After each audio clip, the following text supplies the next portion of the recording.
Any moment now. Hey, there's a little light that says we're live. Welcome everybody back to the channel. This is 2A Tuesday. I am Sandhills Shooter, and as always, you can't see her, but off my left shoulder is Sandhills Sweetheart. You get two people for the price of one channel. So there she is over in the YouTube chat saying hi. She's on her phone over there. So we are going to cover a couple different topics tonight. Hopefully we have enough time and to cover them both, and hopefully we have enough content to fill the time. I think we will. But first up, we're just going to talk a little bit about just having a YouTube channel, what it takes to get it going, what it takes to keep it going, and then also expanding over not just YouTube. There are a lot of different platforms now where you can have channels and produce content and get your message out there. So just in case YouTube shuts us down, we've got some other options available to us.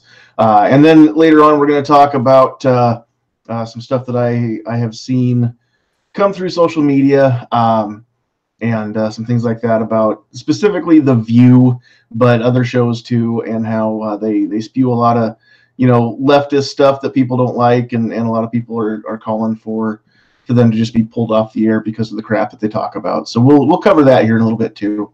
But first off, we will say hi to everybody.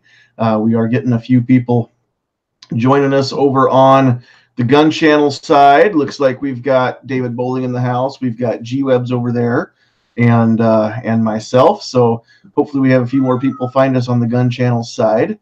And then also on the YouTube side, we have got G-Webs is there and here and on gun channels. Dude, you're just everywhere. We've got Yoder, Texas, FJ Amato. We've got my lovely wife, Sandhills Sweetheart. Josiola's in the house. Brandon Southern, welcome back. Red Leg Objective. Boob Sweat is here. And hopefully a few more people come through. So if you're watching us, make sure you post a comment on either the gun channels chat or the YouTube chat, because we can't see you. Well, if you're on gun channels, we can see you whether you comment or not. Southpaw's in the house. But if you're over watching on YouTube, we don't know you're here unless you talk to us and mention it to them. So G-Webs has... You're here. All right. G-Webs has posted up a link to catch us on the gun channel side. It's the same chat. It's everything. It's just simulcast, so it's everything live. Squib's in the house too. So... and then David Bowling is on both sides. Do we call you Kingpin now? Do we call you David? Does it matter? Just don't call you late for supper? Yeah, pretty much. Yeah. I mean, whatever anybody wants, if people want to call me David, that's fine. Call me Kingpin, that's fine too. Cool. All righty. I guess when your name is Bowling, then you get cool nicknames that stick. That's pretty cool. G, to answer your question over on the gun channel side, that cat owns this house. That's Bella, and she's nice enough to let us live here because she doesn't have a job or opposable thumbs, and so she can't get food without us. So our purpose in life is to make her life easy, and she makes sure that we know it. So she's not gone. She's bothering Mom over there. She's very much Mama's cat. But all right, we've got a few people joining us here on our panel as well. We want everybody to get a chance to say hi and introduce themselves. And so we're going to start over on my left and go towards my right. We're going to start with Mr. AWAG 1000. Hello, I'm AWAG. Sorry if my voice is a little off. I just had a massive sneezing fit between here and Night Strikes Tuesday night, 9 o'clock, hit or miss. Other than that, check out my channel. Obviously enough, we're going to be talking about channels today, so I'll hopefully give you a description of what my channel is and what the idea behind it is. So check out my channel and check out everybody else's channel that's in the panel today. So thanks for the invite. I appreciate it. Absolutely, and thanks for joining. And we'll do some roundtable here later on when we switch topics. But for now, I think we'll just kind of go around the horn and give everybody a chance to talk a little bit about all your experiences with starting channels and developing them, building them. So next up on the list, we have got everybody's favorite new ammo mogul, Foose, is loose. Hey, David, Thursday. Delivery Awesome. Thursday. Very cool. So, what that was me letting one of my customers know when his ammo is getting delivered. That's awesome. Sports That's Shears awesome. Ammunition. Now, yeah, go ahead. I know we weren't allowed to mention this, or we were requested to just kind of let it die Saturday morning on Caliber Corner, but I just want you to know, Foose, that Sandhills Sweetheart has told me that I am willing. She's told me I'm willing to give you all the good reviews that you want in order for free ammo too, as long as you supply me with free stuff. Oh my God. Okay. I will give you the same deal that I gave Travis. It's not bad. It's not bad. Well, actually, it'll be better. That was full retail price plus full shipping Was price. that 500 rounds? Does that include a free Makarov, Foose? Ooh, I do have. I have one that's a little messed up. I have a Makarov with a few scratches on it. I bet you there's not going to be a Makarov in my box. No, there's not. I'm sorry, there isn't. But actually, I do have a discount for shipping, so that does help. Are you on your phone or are you on your computer, Foose? Me, computer. Do you? I know you don't have a website up and going, but do you want to throw a link to your Facebook and anything else, any place people can reach you over on the YouTube side, gun channels, wherever? FJ Amato is asking if you can ship to New Jersey. If you can, then you might have another sale going. That's why I'm asking. Put that link over. New Jersey. Somebody from around my neck of the woods. So what are the laws there? I'm not up on the laws. From my information, I don't think there's an issue with buying ammunition on the internet and having it shipped straight to your door. I've done it a few times, and I know a few people who've done it the same thing. So, I mean, by all means, do your research. I did. I couldn't really find anything that can say otherwise. So it's up to the seller normally. He said, "Yep, New Jersey. So as long as it's legal, I will ship. That's fine with me." Do you have to have a copy of do you have a firearms purchase identification card? We have a firearms ID card, and that is for purchasing and transporting firearms only. It's not for ammunition. It's not for ammo. Okay, cool. All right, so moving right along, we're going to get through the rest of our intros here. We've got somebody who's not joined us yet for a 2A Tuesday chat, but none of us would be part of Gun Channels without him. He's kind of the founder of Gun Channels and a lot of what we do, and indirectly the founder of a lot of friendships, not just for myself, but for a lot of people. So we've got Mr. Gun Websites. Hey, right on. Thanks for the invite. Absolutely. Thanks for being here. All right, we're going to keep moving along, and we're going to get out of, well, we've been to New Jersey, we've been to Arkansas, we've been to Arizona, and we're going to go to Maryland. Mr. Kingpin. Don't come to Maryland. Why? I heard you guys have great gun laws over there. Oh yeah, it's absolutely fantastic. It's the 2A paradise that California wishes it could be. Oh, and yeah, I mean, of course, we've got Baltimore City, one of the safest places in the country. There can't be crime there because you guys don't really get to carry guns or anything. So yeah, I know it's like New Jersey. It's like I think Camden is top of the list for gun crime, maybe. And you can see that there's a whole bunch of law-abiding citizens in New Jersey because no one has turned in any magazines yet. Oh yeah, so over 1 million people, the most populated population density in the United States. That clearly means no one has a larger than 10-round magazine. Totally. No one ever had one. Yeah, that's right. That's right. So, alrighty. So we will we'll get into some of that maybe here after a while. Last but certainly not least, my own fellow good lifer right here in Nebraska. For those of you that don't know, Nebraska is the good life. For a long, long time before, honestly, we weren't for everyone. We just called ourselves the good life. And so we've got Mr. Travis P11. Hey, man, appreciate the invite as always. Yeah, cheap plugs as usual. Check out Caliber Corner over on gunchannels.com. It's 8 a.m.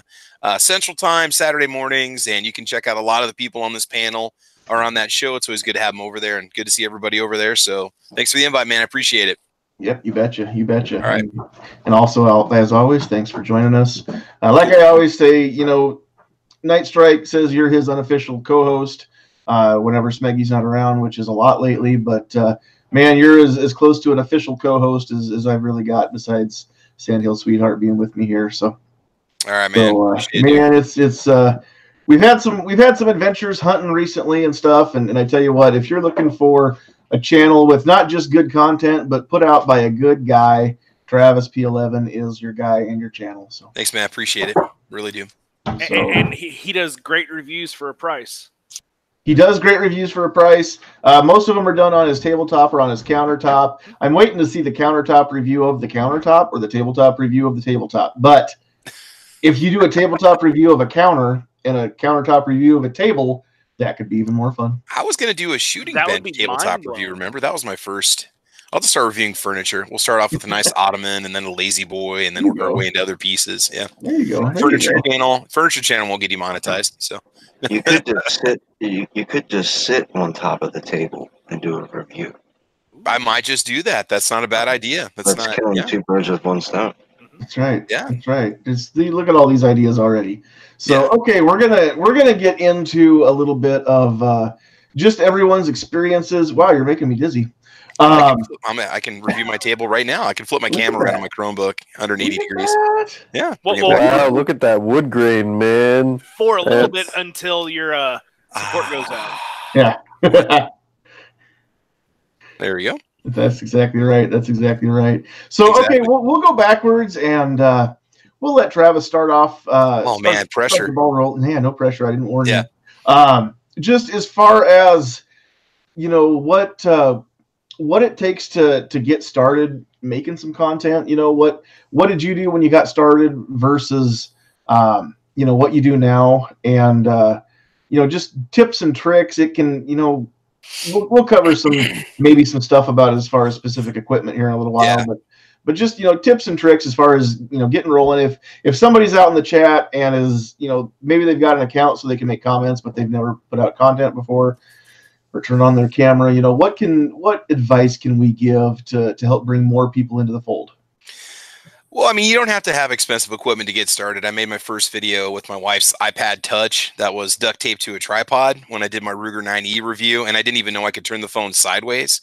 Otherwise, I had those bars going up on the sides. So for starters, turn the phone sideways. The phones now have great cameras. They have great audio. You can do a lot with just an old cell phone you got sitting around. You know, with Wi-Fi, you can upload the videos and you can download them. You know, keep it simple. I mean, don't go crazy and spend a lot of money in it, because you're going to see what's going to work for you and what's not going to work for you. Make sure you know what it is you're talking about. If you want to build some credibility, you should know what that item is. Like, you should know that gun front to back. You should have shot it a couple times. You should know maybe a little bit about the history on it. Know your product, I guess. Know what you're trying to share with people. I think people maybe will respect you a little bit more. You'll keep people longer if you engage with them as an audience. Respond to their comments. I always try to respond to absolutely, and this probably will never happen forever, but I've been able to respond to just about every single person that's ever posted a comment on my video. I don't know how I do it, but I do. So, and I've had a lot of people that have said, hey, you know, cool. Hey, thanks for responding to my comment. I'm going to sub now. Or, you know, whoa, thanks for the quick reply. I appreciate the info or the feedback. Because what drives me nuts on some of these bigger channels, I'll visit them. They don't ever respond to the comments and the questions that people put. I think they expect the rest of the community to do the answering for them, like a forum style, in a lot of these videos, like these channels that have 1 million subs. And I don't think it's realistic for somebody with 1 million subs to keep up on the amount of comments that they get on their videos. But engage with your viewer if you can, and just put out the content that you want to put out the content, and just have fun with it, you know. So the reason you're able to reply to everyone's comment is you give a lot of tests at school, and you have that free time as their no, my lunchtime, I'm walking out to my car on my phone replying to people. My car's warming up, I'm replying to people. In the morning before I go to school, I'm replying to people. I know I do. I mean, I probably only get about maybe 20 or 25 comments a day, I suppose, that I actually respond to. When I jump on, if I see a notification, I respond to it. So whenever you guys see me replying during the day, it's usually during lunchtime. It's when I get back with people. It's like when I'm sitting there on my lunchtime, or if I'm heading out, going out to my car, or, you know. So I just try to keep up on it. With having the YouTube app, it's easy to do, you know. Absolutely, absolutely. And I know you don't use this, but one thing that I do on mine too is I've got the YouTube. What is it? The YouTube.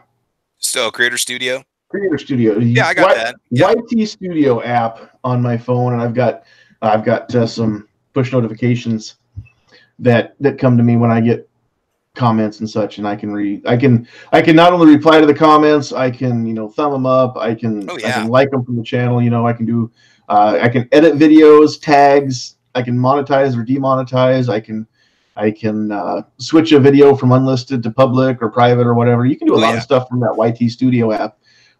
So you don't always have to be by your computer to do everything. And it'll let you reply now with the little bell. When you get a notification for a comment, you can reply right there in the box. You don't have to go to the video and have the video open and then find the spot in the feed. It lets you respond. It's faster now when you want to respond to people. And then also diversify right away. If you're going to start a channel up, get over onto GunTube, get onto GunStreamer, get onto YouTube, get onto gun channels, get yourself out there right away and put that effort into building up your channel. And I think you'll build a big base on those alternate forms that are out there now, like GunStreamer and YouTube and GunTube.org and such. Because I mean, I'm late to join all those things, and I ported my whole collection over, and I don't really feel like I've built much of a following because I just pretty much had everything brought over by those two entities because I wanted my collection over there in case YouTube ever shut me down. So instead of doing a video a week, they imported all 700 in a weekend, you know. Now VidMe, you know, that was, you know. That was your fault. That's what that was. I was uploading 20. I had a you queue murdered VidMe in cold blood there, Travis. One video after the next. And it's because that was the only place I could go where I could take my videos to keep them online. You know, that was easy to import. I mean, I still got all my videos saved on external hard drives and, you know, things like that, but still. So that VidMe didn't run out of money. You burnt their servers down. I took them out. The truth is, and what they admitted was they did not have a long revenue plan to keep the servers going, to keep buying additional space. They didn't. And I think when the gun people came over, that might have been the straw that broke the camel's back, because then we brought tons and tons of content over and they just couldn't keep up with it. They couldn't keep up with keeping everything running and affording the cost of doing it, because they did not have a long-term plan. Unlike GunStreamer, which I think has investors and whatnot, and you know they're looking at their own little revenue plans themselves. So, gotcha.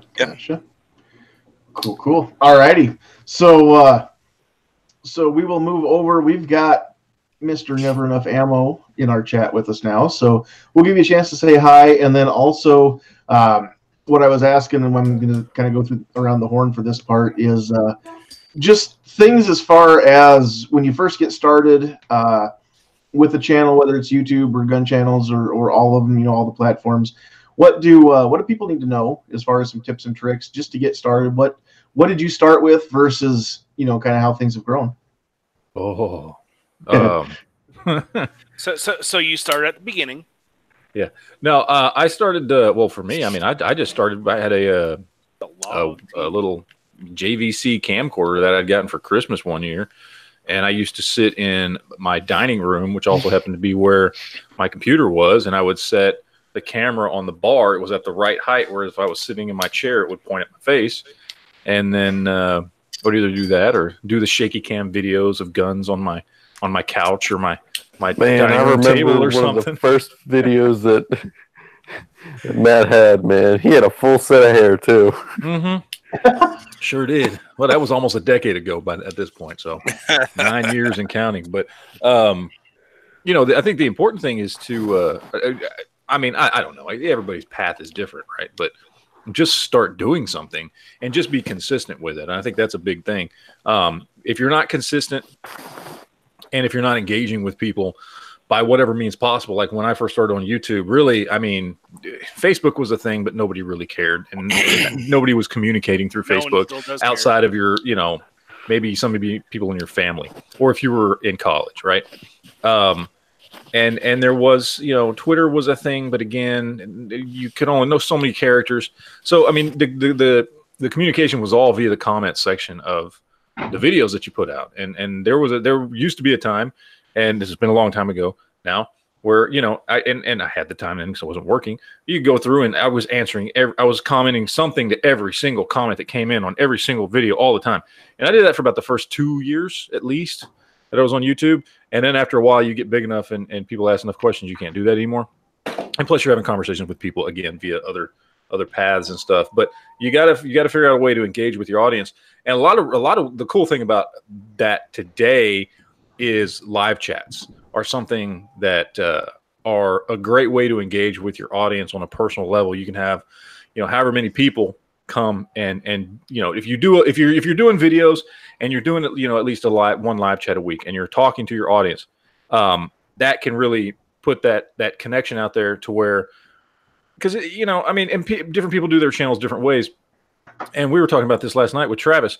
You know, some people make that decision to figure out what their audience wants and only give them that and cater to their audience. And some people make that decision to do what they want and then hope what they want and what they like doing connects with their audience. And I think, to me, what I always tried to do was do what I wanted to do with my videos, even when people would complain about it.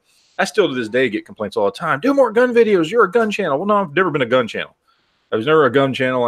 The first video I ever put up was about politics. You know, but I want to do the stuff I want to do on my channel.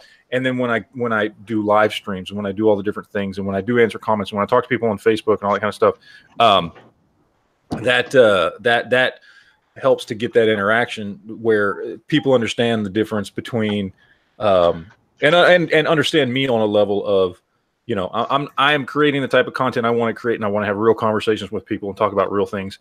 I'm not just trying to make videos because I think that'll get the most views, or I think that'll get the most thumbs up, or I think the most people are going to like it. It's because it's something I wanted to talk about that day. But you got to have that back and forth interaction with your audience on one level or another, on some level.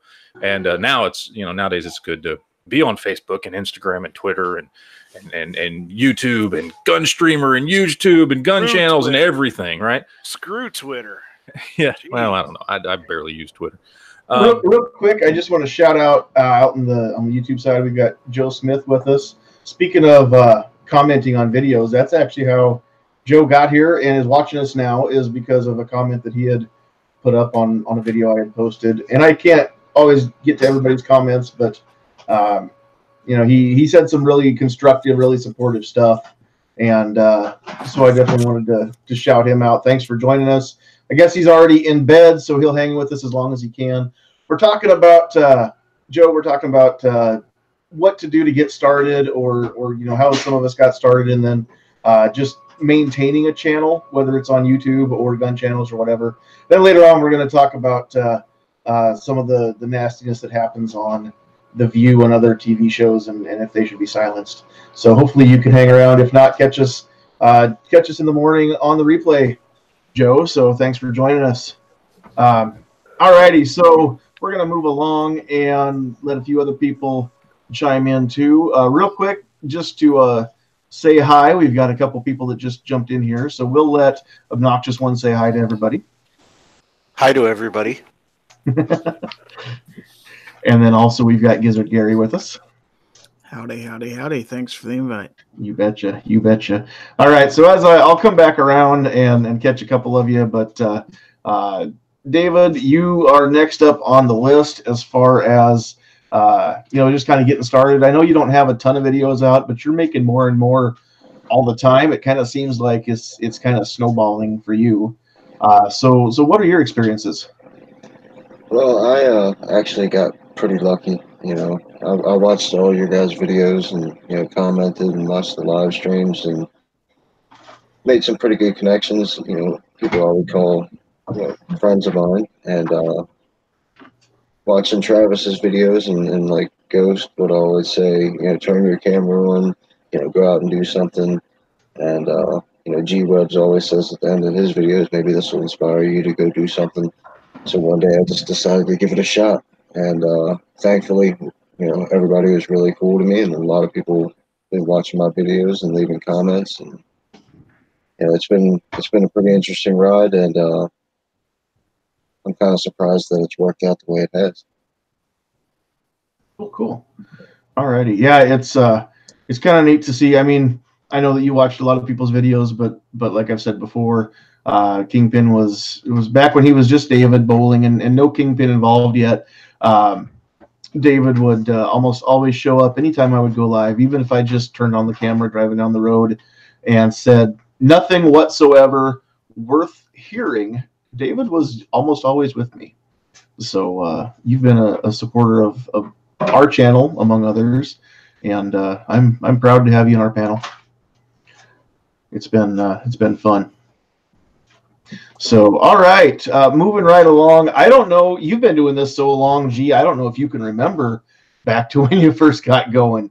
But as far as getting started, you know, what advice can you pass along? How did you get going? And then, you know, just kind of what's changed over the years since you first got started? Right on. So I started doing this stuff from before. So I was creating content with pictures and on, you know, for forums, using websites to hold galleries, you know, instead of like, what was it, like Flickr or something, whatever back then.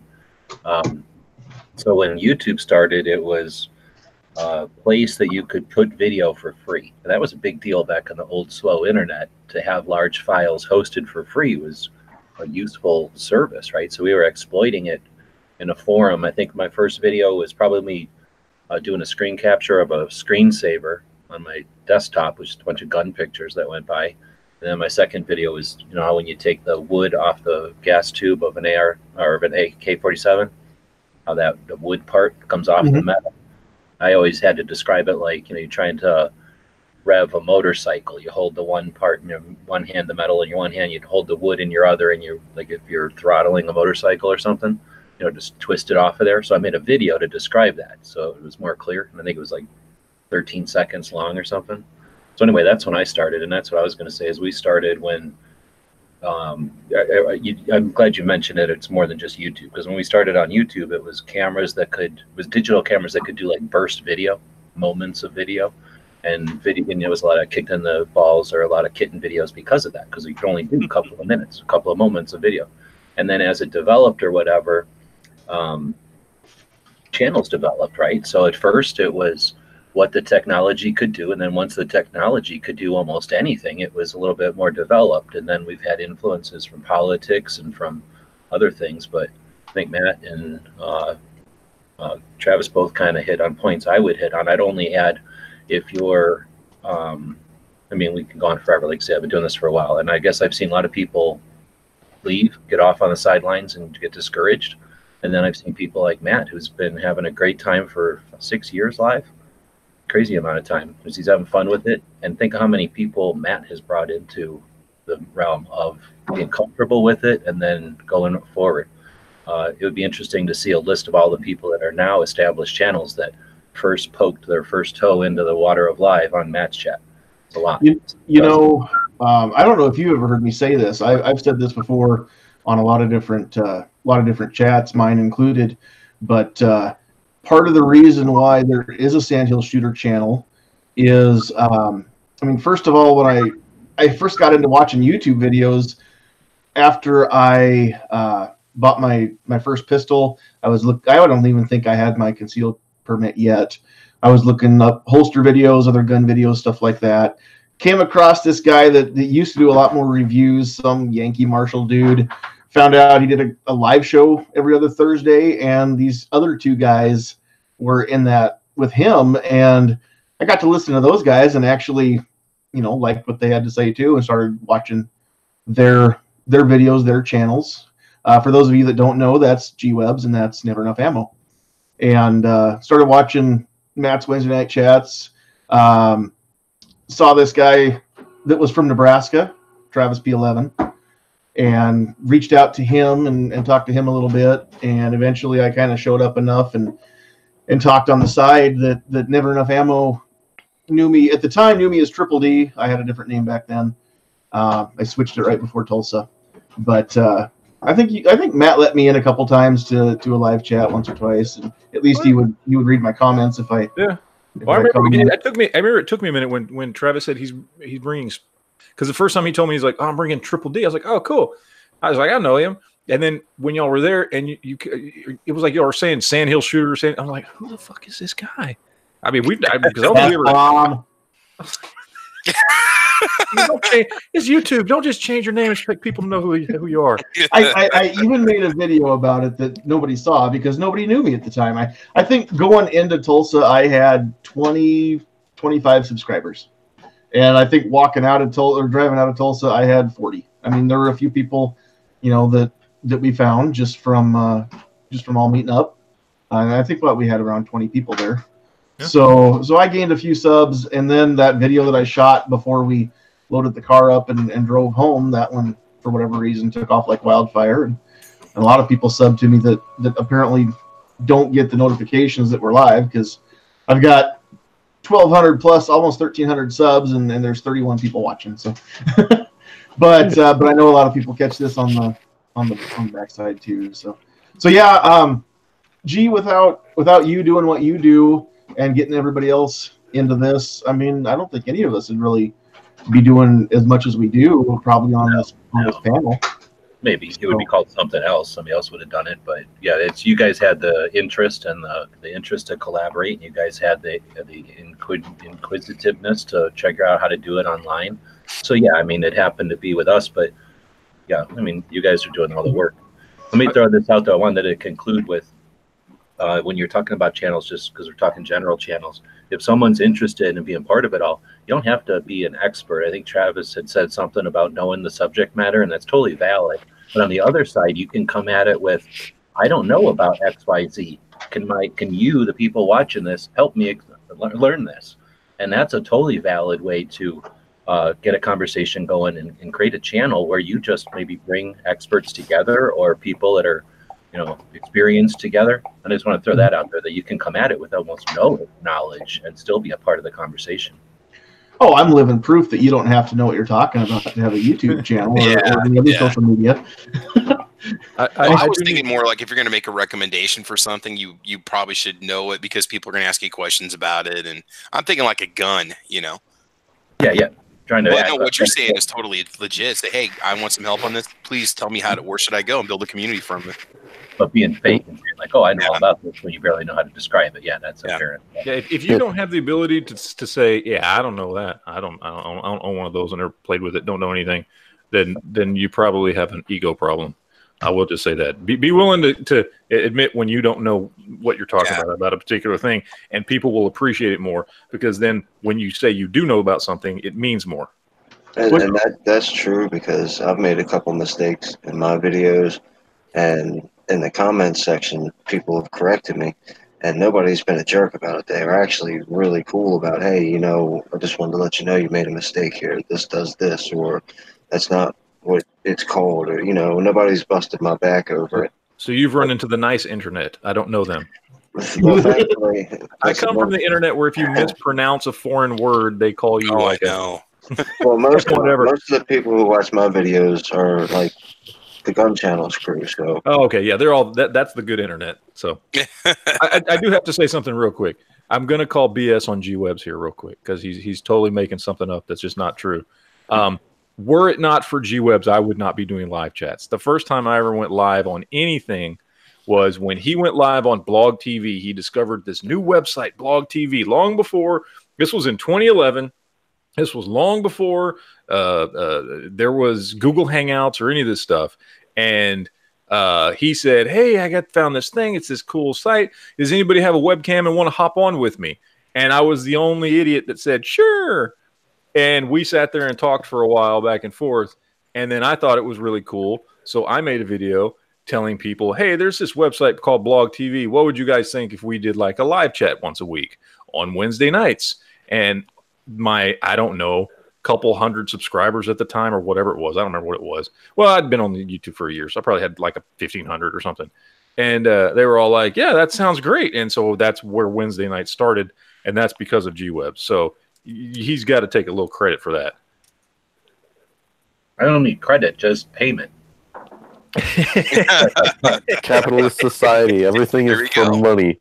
There it is. And ironically enough, I happen to sponsor Matt and G on Patreon. And because you two guys are the reason when I got into it. You and then Night Strike let me on hit or miss Tuesday nights 9 o'clock, and after that I got comfortable with being live and chatting with the mic on and talking to other people. And I don't even remember anymore when people first came. To me right now, it just feels like Travis and Night Strike have just always been on my first like episode on yours. Yeah, it was when you did the top 10.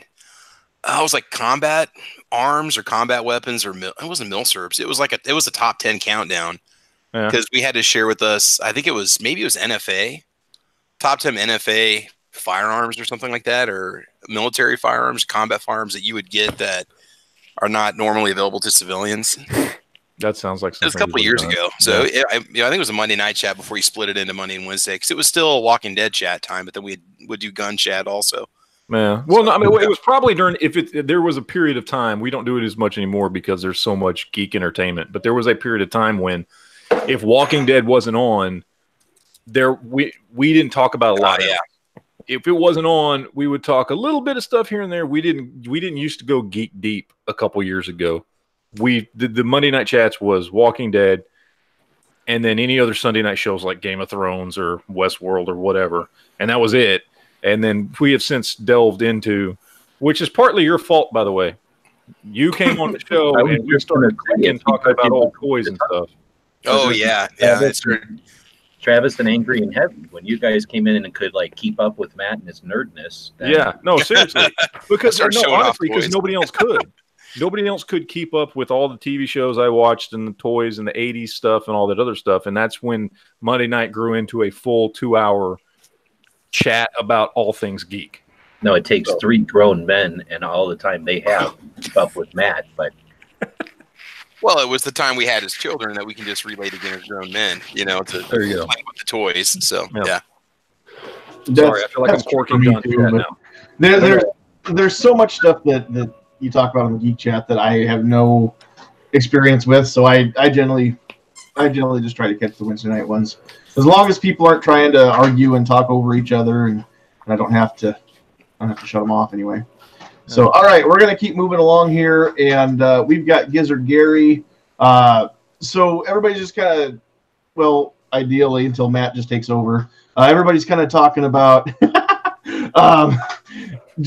Gary, how they got started and the things that you did as far as on your channel just to get going, and then a little bit about, just how much you've kind of grown since you got started. And I don't know how long you've been putting videos up. I didn't really know much about you until right before we all met up in Oklahoma.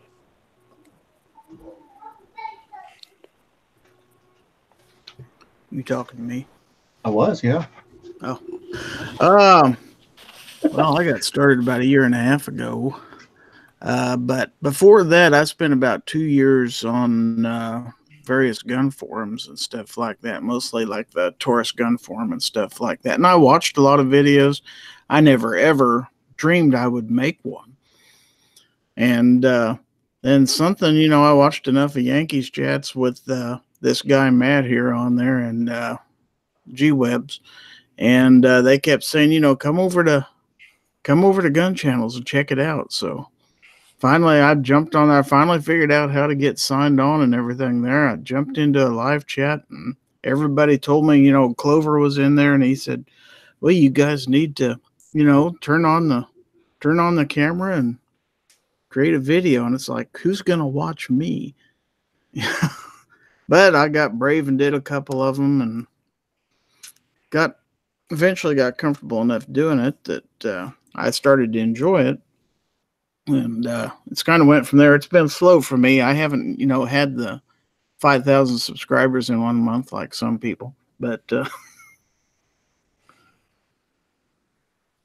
that's fine, though. I mean, I enjoy what I do. And as long as I enjoy what I do, I'm going to keep doing it. Absolutely. Absolutely. And there's good stuff on Gary's channel, which are you starting back up Foul Territory? Is that going to be a weekly thing now? Yeah, we've done 2 episodes already. So it's going pretty well. And that's Friday nights, right? Friday nights, 9 o'clock Eastern, 8 o'clock Central, the good time. It's a good time. It's 8 o'clock civilization time, right? Yeah. Right. Civilization center. It's the only time zone that matters because we're in the middle of everything. So it's the correct time zone. It is. It is. It is. Everything's in the middle. All right. Awag, you've been sitting over there, and it's taken me a while to get over to you, but you kind of know what we're doing here. What's been your experience getting started, and then since then? Well, obviously, my channel is still pretty small compared to the rest of y'all. I originally started out doing reviews of remote control cars, especially the nitro ones, and I used to have another account, which was also AWAG1000, which I had eventually lost the password to, and I couldn't use it anymore. But I always did reviews on like how to start your remote control nitro car, how to adjust the steering. It's like the stupid things, and it was like that. It was the first time I was pretty much on the internet because it was like 2009. I was still in middle school, and I remember got earlier videos. Hey guys, this is AWAG. Yeah, it was pretty much the first time I experienced the bad side of the internet, because I had a video that was how to start your nitro car and how to deal with like flooded engine and things. It had 50,000 views, and that was 2009. That was quite a bit of views for one video. And at the time you were to, I don't know if you guys remember, you would rate the videos with like stars. It was like half a star every single time. I'm just like, and then people would leave like nasty comments like, "Oh, this kid don't know what he's talking about," and I even had, it's just and it was such like a since I took things way too personally, I ended up taking the video down, and I really shouldn't have. But eventually, I lost the password to that account. It's still up if you want to go look for it. It's AWAG1000, and it's a picture of a little orange remote control car. So I eventually took a 3-year kind of break from YouTube. I just used it to watch videos and things. But later on, I got a GoPro camera, and I started doing time lapses.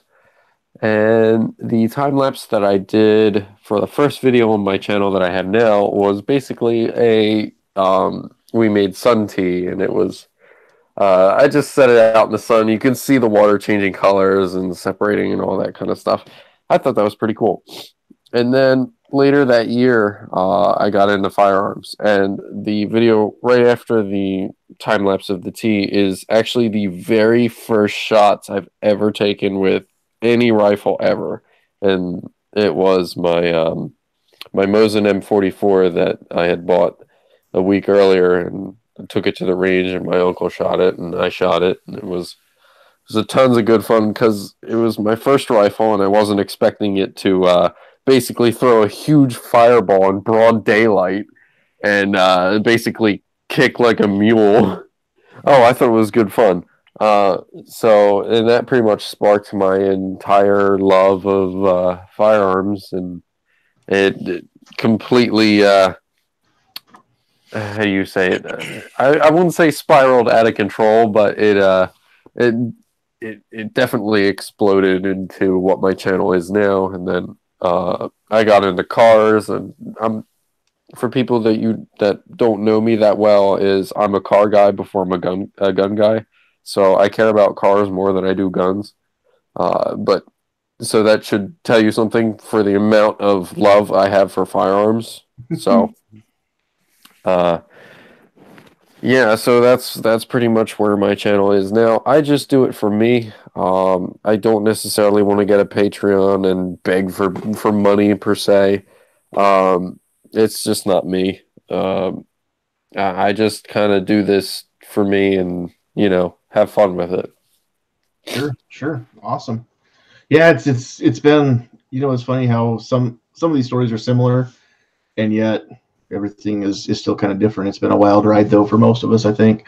So we're going to come back through. We've got a few people who have joined us. I haven't said hi to Night Strike or Midnight Range TM yet, so we'll get to that in a second. Obnoxious One, I skipped you as far as getting to actually just talk about your experiences getting started. So we'll move to you. Same thing, just how'd you get started, and then what's kind of happened since then? I got started, and my first video was with my iPhone and sitting in my chair in the living room because Military Arms Channel had made his video, probably his first one, about the NRA and how the NRA was selling us a line of bull. And my first video was that he was completely right, because I had seen it firsthand in Illinois when they went through with the concealed carry licenses. They had a court order. They could have let it go straight to constitutional carry. They could have done whatever they wanted with it and got away with it. And the NRA just kind of bent over and let the Chicago politicians make the rules for it.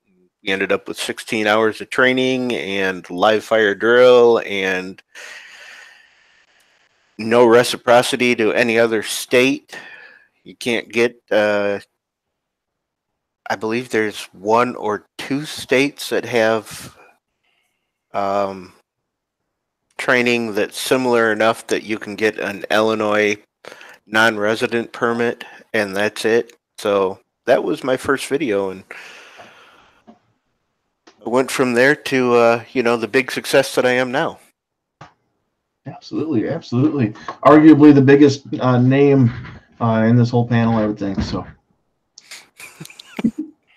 So, all right, we're going to move right along. Night Strike, we're going to give you a chance to say hi and introduce yourself a little bit, because have you been on one of my chats yet?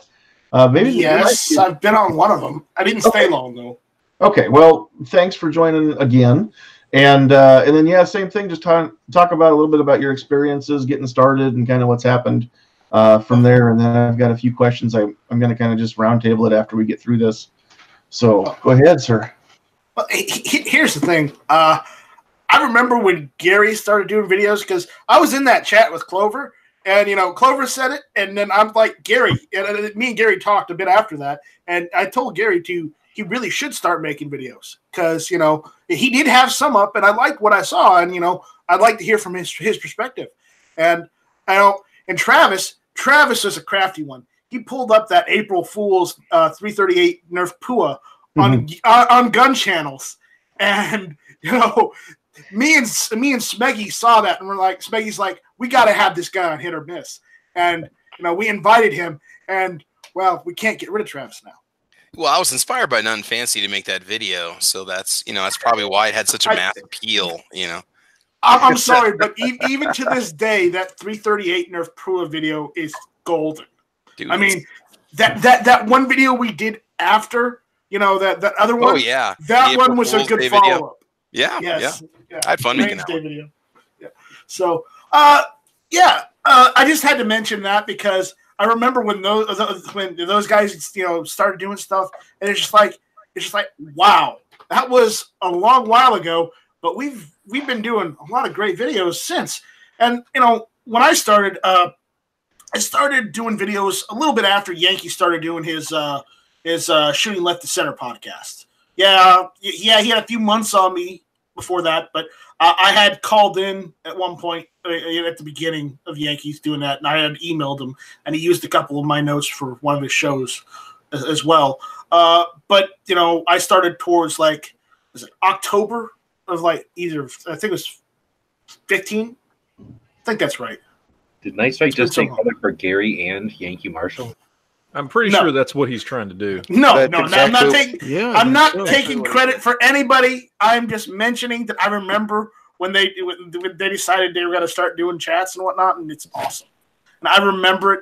I just want to say that I was there at one point. But yeah. I also wanted to give none of us would be here without Night Strike. Yeah, I wanted wish. to personally thank Night Strike because that was actually the first channel that I was live streaming on, even though I was a stuttering mess. So Yeah. And without AWAG or Night Strike, we wouldn't even have the word Night Wagon. No, we wouldn't. We would not. And there'd be no But- Night Wagon. But yeah, I started doing live streams in October 2015. I started with Smecky, God rest his soul. No, he's not dead, but I don't know. Maybe he's melting or something. That's why he hasn't been on a hit or miss in forever. I don't know, but he's been busy, so he hasn't been at any hit or miss. I've still been doing hit or miss every Tuesday nights, 9:00. It's kind of my thing. That's East Coast time. The other 9:00 weirdos. The East Coast time, of course. Yeah. The not as well known 9:00. Yeah. Right. Okay, I'll let that one slide. But yeah, I mean, I've had a challenge trying to keep. I've had a challenge trying to keep a structured show when you got a bunch of guys who love to talk shop and love to make jokes about everything, and I do mean everything, including myself. What I want to know is how long have we got till you take credit for Hickok 45 and Demo Ranch? No, now Hickok 45, I'm going to take credit for that because I was the one that sent him an email telling him he needed to shoot a pumpkin. So, oh man! All right, see, this is what I have to deal with every Tuesday night. I don't think and I was the one that wants told him, to and I might add, I was the one that sent a comment to Nut and Fancy and told him, you know what, dude? You need to use the word dude way, way more. Buy yourself a scooter and start doing like 45-minute videos. Okay? And drag those videos out a little longer. Keep it tactical. Use nothing but acronyms when you're speaking. Exactly. And I was the one, I don't know if anybody knows this, I originated the word jimping that he then started to use. So oh my God. Look, I missed the boat, but I was the one that told him that it's all about the ounces, dude. So so I'm gonna take credit for those two. I'm not taking credit for anything. I know everybody throws shade at Nut and Fancy a lot, but he was actually the first person I subscribed to. I used to watch it. Oh, I think I used to watch him way back in the day until he proved himself to be a douchebag. I never knew who he was until you brought that up at some point, and I heard you explain why you're not a fan, and people can go look that up. I've been asked to tell that story hundreds of times, and I'm tired of telling the story. Yeah, we're not getting into it here. No. The only rabbit hole we're going down tonight is if Night Strike wants to talk about reloading. But other than that, we're no. I think reloading is great. But we're not going there. We're not going there either. We're going to run out of time, and I've got. Sandy just peed in Night Strike's fridge. So all right. He's been kicked out. He clawed his way back into the chat. We want to give Midnight Range TM, other Travis or Food Travis, a chance to say hi. And Midnight Range is Travis number 2 because I have them numbered. Yeah, he's are not candy. I definitely remember when there was not yet. Are you sure Midnight Range Travis number 2? Yeah, because Travis T is number 3. He is definitely number 2. Travis T is number 3. Yeah, Okay, Midnight Range is my nephew. I can remember when there was only one Travis, and then there was other Travis, which is Midnight Range, and then the there was Travi Collective was formed. and then the Travi Collective was born out of 3 or more Travi. So, all right, let's all be quiet and let other Travis talk. Right. I'm on the panel. I was watching cats getting kicked in the nuts. Next thing I know, I'm telling my history. What? My mac and Who's cheese. kicking cats in the nuts? I don't know. Crazy video. That is my cheeseburger. There was a cat putting on makeup and playing a video game, and then somebody came up and kicked it in the nuts, and it was just it went viral. And then it whipped out the keyboard. And then somebody started screaming, "World Star!" Yeah, and then I heard chocolate rain in the background. Oh my God! Chocolate rain. The reaction video to that. You doing a reaction video of that? You try to keep a chat from going sideways, but sometimes it doesn't work. That's the first advice I would give to anybody doing live chats. This is unscripted. We don't know what's going out. Don't invite any of these guys on. I would also suggest that if you think you can control a chat, you need to rethink the idea that you're going to do live chats. Except you need to learn turn into the skid. turn into the skid. Don't try and stop it. You turn the other way, you're gonna end up crashing. You're gonna roll. Turn into the skid. That's what roll I'm the saying. chat. That is the sole definition of chaos. All right, so let's let Midnight Range talk about his experiences putting out content and from the early days to now. You put out content? Don't talk about skids. Obnoxious will feel. Yeah, he just puts out. Heard that. You need to take the microphone out of the pancake batter. No kidding. So I'm another Yankee guy. I started with I found his some of his videos. His tactical butterscotch video was like the coolest video I think I ever saw in my life. And then found out that I didn't even know at that point I'd hardly ever been on YouTube. It just wasn't something I did. I found him and then learned that you could do live streams. He was doing live streams. I'm like, wow, this is awesome. And then started watching all the other Yahoos, and then ended up hopping on Matt's Patreon chat when he started doing his Patreon chats when he still liked his patrons. Oh, I love my patrons, but nobody would show up. Like I'd get like 9 people. It's like, well, put out nobody wants to show up. On Thursday or Friday or Saturday. Everybody votes for Saturday. You do it Saturday, nobody shows up. That's basically what happened. I was like, what day should I do Patreon chats? And then they all said this day. I did it that day. It was like 9 people. I was like, what the hell? Well, I was one of those 9. So so we did that, and that kind of gets you the bug when you get on. You start doing stuff. My wife sort of saw how much I was starting to like this, the whole YouTube thing, and was one of the ones to push me to do a channel. She was like, you should do a channel. And then once everybody found out what I do for a living, I started catching a lot of heat, and they're like, you need to do videos. And really, I started primarily just to be sort of a fun food channel by a guy that liked guns. And it has sort of evolved to be as much or more about guns than it has about food. So it's been kind of an interesting journey for me. And I've talked in the past about how, my thoughts about guns and the Second Amendment were, 10 years ago versus how they are now. A lot of that change has happened in the past year and couple of months or however long it's been since I've been doing videos. I've got like 450 subs, a little over 170 videos, and I think I just passed 50,000 views total.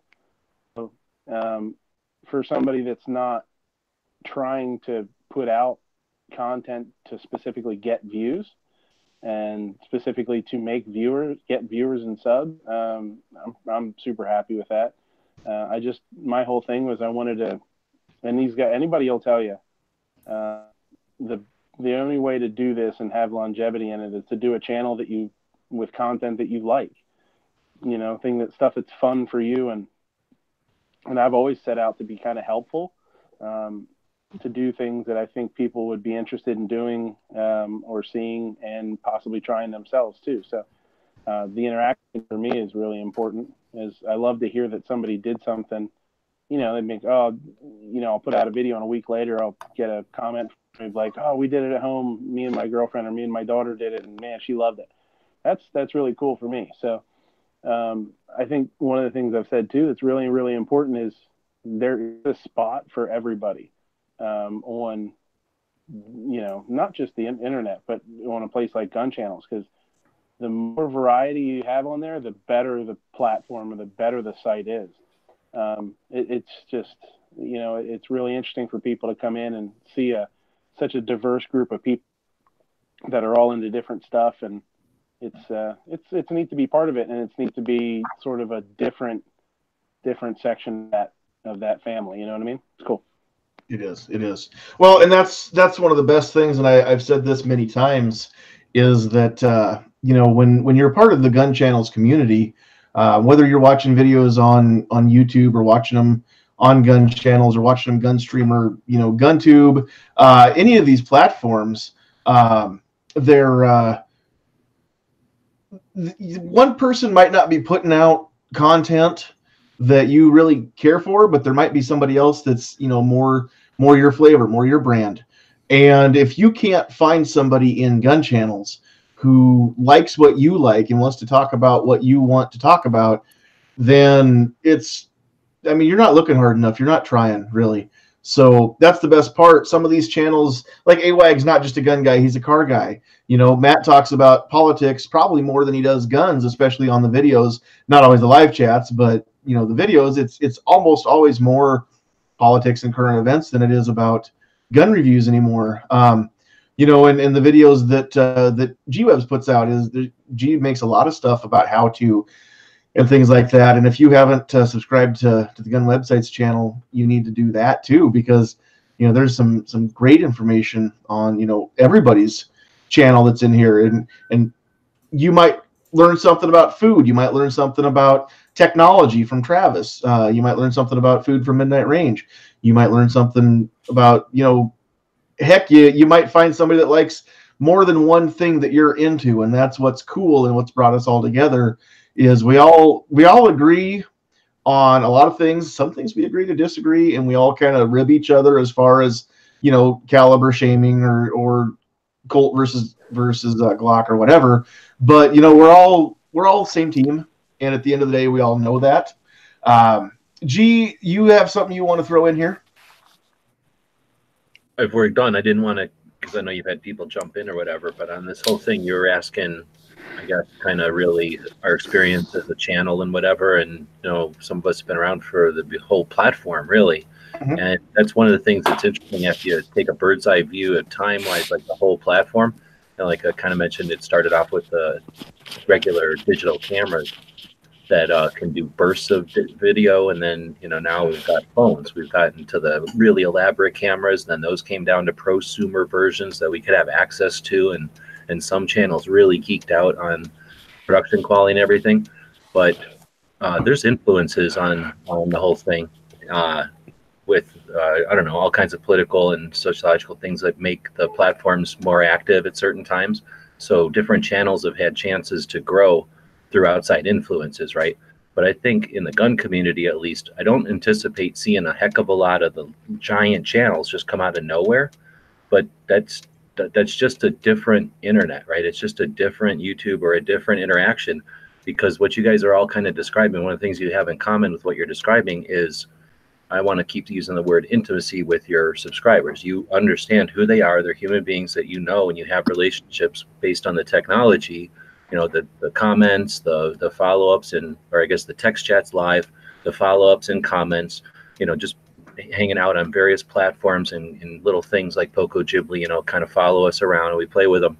That kind of interaction is something that you guys were voicing some frustration. I don't remember if it was in this chat or if it was in that off air with Travis and everybody the other day, as you experience some negative stuff from audience, as audience grows. And Travis was talking about being able to answer or address each comment. Just think about the scale, wherever you're at now times 10, right? And are you going to spend 10 times more time to be able to answer comments? At some point, you might have all the intent in the world, but you don't have the facility to hire people to do it. So you're just not going to be able to at some point. And then all kinds of stuff happens. So I think you guys that are it's tough for me to say, because I've had a lot of channels and I've been doing it since before the platform, really. So I've just experienced it differently, and I'm definitely doing it as a business, right? I'm totally doing it differently than a lot of guys doing this stuff and gals doing this stuff. But the advice of doing what you like is definitely apt. But I'd also say don't be discouraged by the size of a subscriber base, because hundreds of people is more people than we're ever normally going to meet in real life and ever, be talking to, unless we do that for a living, right? We're not normally going to have that kind of sandbox, but the tools that we have now are gone way past just, I'm going to stand here on my soapbox and say stuff and then wait for you to tell me what you think of it. We're having these live conversations like this constantly, all the time, and it's just going to get better, right? So value your input. I don't want to get all into side chats, but the reach that you have is more deliberate and it's more real than any reach that a channel with 1 million can have. And like I just said, there's just no way to physically have a relationship with each of your subscribers when you get past, I don't even remember, 20,000, 60,000, somewhere in the tens of thousands, Matt. It's been closer to that hurdle, so I don't know if you remember either, but at some point, there's just not time in a day. You could have all the intent in the world, you're just not talking to all those people anymore. And then there's just people that are jerks. Like there's just people that, you know, they can use the internet all they want, but you just don't want to have anything to do with them. And, you know, that gets 10 times to 100 times as you grow. So that's the stuff that I don't know if that's always brought up, but value the channels, the relationship that you have with your viewers. Subscribers are just a metric. Viewers are friends. They're internet friends. It's like PayPal, pen pals. We've always had this concept of being able to be interested in what people are doing somewhere else. Just that now we don't have to randomly get pen pals or handed to us from some system. We can seek out common areas of interest or political affiliation or whatever it might be, and foster actual friendships and relationships with people. It is cool because, like, I'm just going through the chat right now, and this is not even my channel, and I know every name out there in the chat commenting right now. You know, well, we've got a lot of overlap, but if you took all of us, but it's cool because I know these people, and we talk and we have conversations and we answer questions, and you know, some of these people have been on chats and stuff, and that's kind of the cool stuff that comes up. And that's why when I said earlier, you know, early on it was okay to sit there and go through and answer every comment, and a lot, but as it goes on, you find new avenues to talk to people, and the easiest way to talk to people I found is through the live chats. Is we sit here and we talk to everybody, you know, and we see all these names and we see their questions coming in, and we talk to them and we answer them, and sometimes they come on the show, and it's a cool way to get to know your audience, a cool way to connect with your audience. And to have that interaction in ways it's not just a comment, you know, it's not just somebody asks a question and you generically answer it, you know, and as I've said before, had these live chats been a thing when I first started on YouTube, I would probably never had made videos. I would probably only be doing live chats because the live chats are so much more interactive and so much more fun and so much more dynamic than a video could ever be. And now, granted, I probably would not have, my channel wouldn't have grown the same way because people don't want to watch a 2-hour-long live chat if they don't know who the hell you are, as opposed to people or early on in me doing YouTube were willing to watch a 3 to 5 minute video, and that helps. So the videos I think are necessary, but the live chats are where I have the most fun, and I think a lot of us do. I mean, I've heard Yankee say it many times. Even Yankee, he's like, no, I'd much rather if he could just do live chats all the time and never do a video, he'd probably be fine. But that's just not how you maintain a channel on YouTube. Well, and there's a lot of stuff too that something will happen throughout the week, and I want to sound off on it. I can't wait till Tuesday night to do it either. So, you know, and hence the reason why I do far too many live chats every week. Well, and you know, we're going to stop going around the horn. We'll just kind of roundtable everything from now on. But, you know, there are a few things that I would caution people about, I guess. First off is, I mean, when I first got into this, I was listening to, you know, probably 4 to 6 hours of YouTube every day. And home life suffered. And so that's why you've seen a pullback, not recently, it's been a while now, but you know, I'm not on social media as much. I do stuff on Tuesday nights, and I join Night Strike when I can, and that's usually, unless something else goofy happens, I'm not on shows other nights of the week. You know, because Tuesday night is our night to do this stuff. And so you know, I'll put out videos at any point. I don't have a schedule for it. But as far as live chats go, we do this once a week, and I join live chats once a week. And, you know, the rest of the time when I'm at home, it's family time. And, you know, we've got stuff going on, and a lot of you know, some of the stuff that we're facing at our house. And so, you know, I want to make sure that, that people understand, you know, I'm not just because you send me a link and I don't join your chat doesn't mean I don't appreciate the invite. That's always nice. And sometime, you know, if, like I said, if things are goofy for a particular night, then I'll jump in other chats too. But, you know, Saturday mornings for Caliber Corner, and Tuesdays, that's usually where you'll see me. And another thing too, I mean, everybody else has kind of mentioned this a little bit, but one of the biggest encouragements that I got, and this actually came from UG when we were in Tulsa. But one of the biggest encouragements that I got, and I've heard a few other places since then, is just that there is some appreciation for people who who are real, who are genuine. When I turn on a video, or I would turn on the camera, make a video or live chat from the car, whatever it is, you know, I'm me. I don't pretend to be somebody that I'm not when this camera's going. I don't pretend to be somebody that I'm not at any point, and I don't really care if people like me, or I do. My personality, I care if people like me, but if you don't like it, that's okay too. You know, I don't pretend to be somebody I'm not just to get people to like me or to like the videos or the live chats or whatever. And you know, from what we've seen on some of the bigger channels, you know, sometimes you just wonder if somebody really is the way that they appear to be, you know, on their videos. And we're not going to get into naming any names, but you know, you guys probably all are thinking of at least one person or another that you've seen at some point. And you know, you just wonder maybe that they're not the same person when the camera's not running. And I can tell you from the experience of everybody that I've met face to face, that's in the chat, that's in this panel, and I think everybody on the panel who I've never met face to face, I think is the same thing is true. I mean, these people are real. They're real people, and you know, they act the same, they talk the same, they do things the same whether the camera's running or not. And I think viewers can tell that.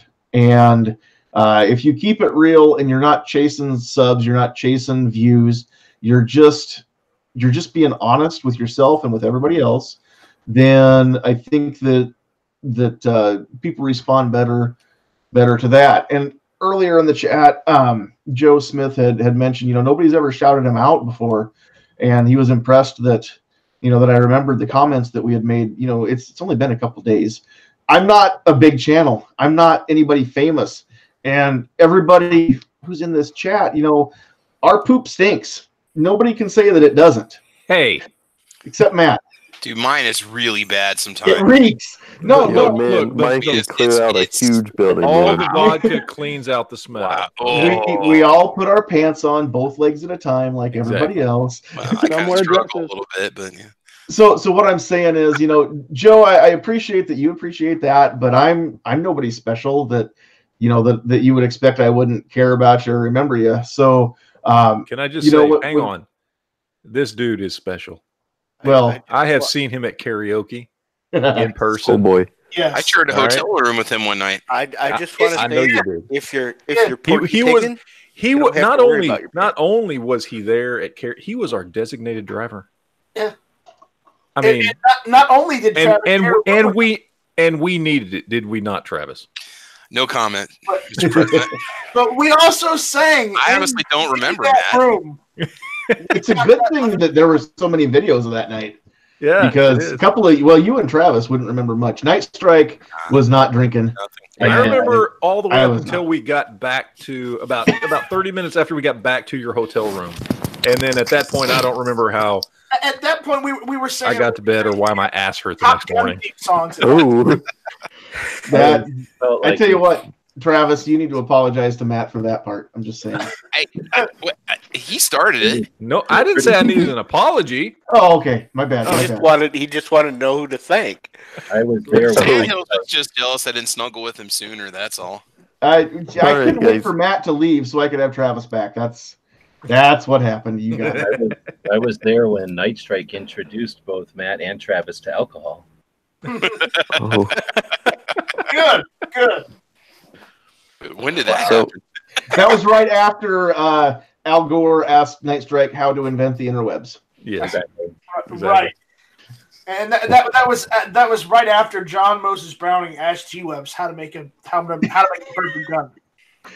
Yeah, but he didn't listen because G-Webs would have told him make it piston driven. Oh heck no! I appreciate the master. Okay, good. I know you do. Who doesn't? Let us all have a moment of silence for our for John Moses Browning. So, all right. So I want everybody to hold their thoughts for a little bit, but I just wanted to say thank you to all the people on the panel because you've all been a heavy influence in my channel, and also in my life too. Are you calling me fat? What the fuck? You're, He meant me. Yes, you know what? You've been such a physically heavy influence. Yes, Yes. for the what it's worth, the camera adds 10 pounds. I know I look like I weigh 320 when I don't. My phone is on 5% right now, so I'm gonna have to hop out soon. Oh shit. Well, thanks for hanging with us as long as you can. Yep. As far as just general advice for anybody who's listening, thinking about turning on the camera, for people who don't know what to do to get started or don't really know how to go about it, what advice would you all offer someone like that? Think about it for probably about a day. Think about what you're going to do. That way you understand what you want to do. In my case, I'm not very camera friendly, which means not many of my videos you'll see my face, but yes, some of the newest ones, yes, you will see my face. Because Does that mean you're fugly? That's subjective. But personally, I don't like seeing my own face on camera for some weird reason. So what you're saying is we should Bird Box challenge your videos. I have no clue what that is. Yeah, for the record, I too believe that I have a face for radio, but I also know that I like watching the chats where people actually turn on the cameras and go live, and actually we can see them. We can see reactions when somebody says something funny or whatever. I mean, I just like being able to see someone's face in a live chat. I'm not saying that you all need to turn your cameras on. That's up to you. But even though I know that I'm nothing to look at, I run my camera because I want people to know that, again, that I'm a real person. This is a real house. We have a real cat. Oh wow! First of all, time out. I'd just like to say that John is one sexy motherfucker. Okay, I have seen language. He can sing. He can dance. True, yes, but he you can. can't drop the So F-bombs don't in here, man. don't even short sell yourself. Second, I would just like to say to everybody out there, you're welcome. I always have my camera on. So going along with the camera is one of the reasons why I don't put myself on the camera is because sometimes the videos aren't about me. Normally when I have videos about a certain subject that may or may not piss people off, i.e. iron sights I think are stupid, it's about the guns, so you're not necessarily going to see my face. Now if it's a range day video, then it's about the range. It's about everything there, including me. So that's why you'll occasionally see my face. Got it. All right. What other advice would anybody offer up for somebody who? I'd like to just say one thing. Sure. And completely serious. If you're going to make videos, if you're going to do live chats, base it around what you enjoy, what your flavor of content is. I know a lot of people that went out and started doing range videos and shooting pumpkins when Hickok got popular. I mean, that's what made him, insta famous, right? He shot a pumpkin back in, I think it was 2011, and he blew up. And the problem was almost all of those channels are. I was a bigger channel than him. He wasn't even on channel. Yeah, you were much larger than him at the time. Me and Nothing Fancy, and then he came along, and that local news found him, and yeah, and because of that, and here's the thing, there were hundreds of channels that decided to start doing that, and they're all gone now. Why? Because they didn't care. And I've said this many times. The reason you never see me at the range is because I don't like watching range videos. I don't think they're fun videos to watch. Therefore, why would I make that type of content? I don't think that's entertaining. The type of content I enjoy is live chats, and I enjoy watching people have discussions about things, talking about something. That's what I like. Or doing, tabletop reviews, that kind of stuff. So those are the types of videos that I make. Make videos and talk about the things you actually do like and care about, because otherwise you're going to get bored. I mean, look, I don't know if Hickok really likes shooting his backyard. I assume he does, because he's got a freaking yard set up with all that stuff long before he was ever big, which means he was doing something he actually liked, and that's how he became big. Who wouldn't like shooting in that range, though? Exactly. I mean, and if I had that, maybe I'd start doing more videos of that. My too. range pales in comparison to that. So what I'm saying is just do what you like. Find what you like to talk about, what you like to do. If there are certain types of videos you like, look at those videos as inspiration. If you really, really do just love watching people shooting in their backyard, then maybe that's the types of videos you should be making, because you don't want to be bored with your content. Those can be entertaining too, though. I mean, I look at Top Guns, the gun store in Terre Haute, Indiana, and they've got a YouTube channel. They make some cool stuff. They're doing some stuff right now for EDC, for big guys even. But if you look back here about a year ago, they did a whole series of taking maybe a 500 Smith & Wesson Magnum or different guns out, and they'd shoot crazy stuff just to make some fun videos. They'd shoot Christmas balls full of glitter, or they'd shoot shaving cream, or whatever. If you like to shoot and you want to make videos and you want to be, shoot goofy stuff or whatever, maybe it's not always just shooting a target. I mean, that could get old after a while, but spice it up, have fun, come up with alternative target ideas. That could be a great thing too. Yeah. You just need to enjoy what you're doing. Don't do it. And this goes back to what we were talking about earlier. Don't do it because you think that's what the audience wants. Yes, you can get on there and figure out techniques and study algorithms and do all this stuff.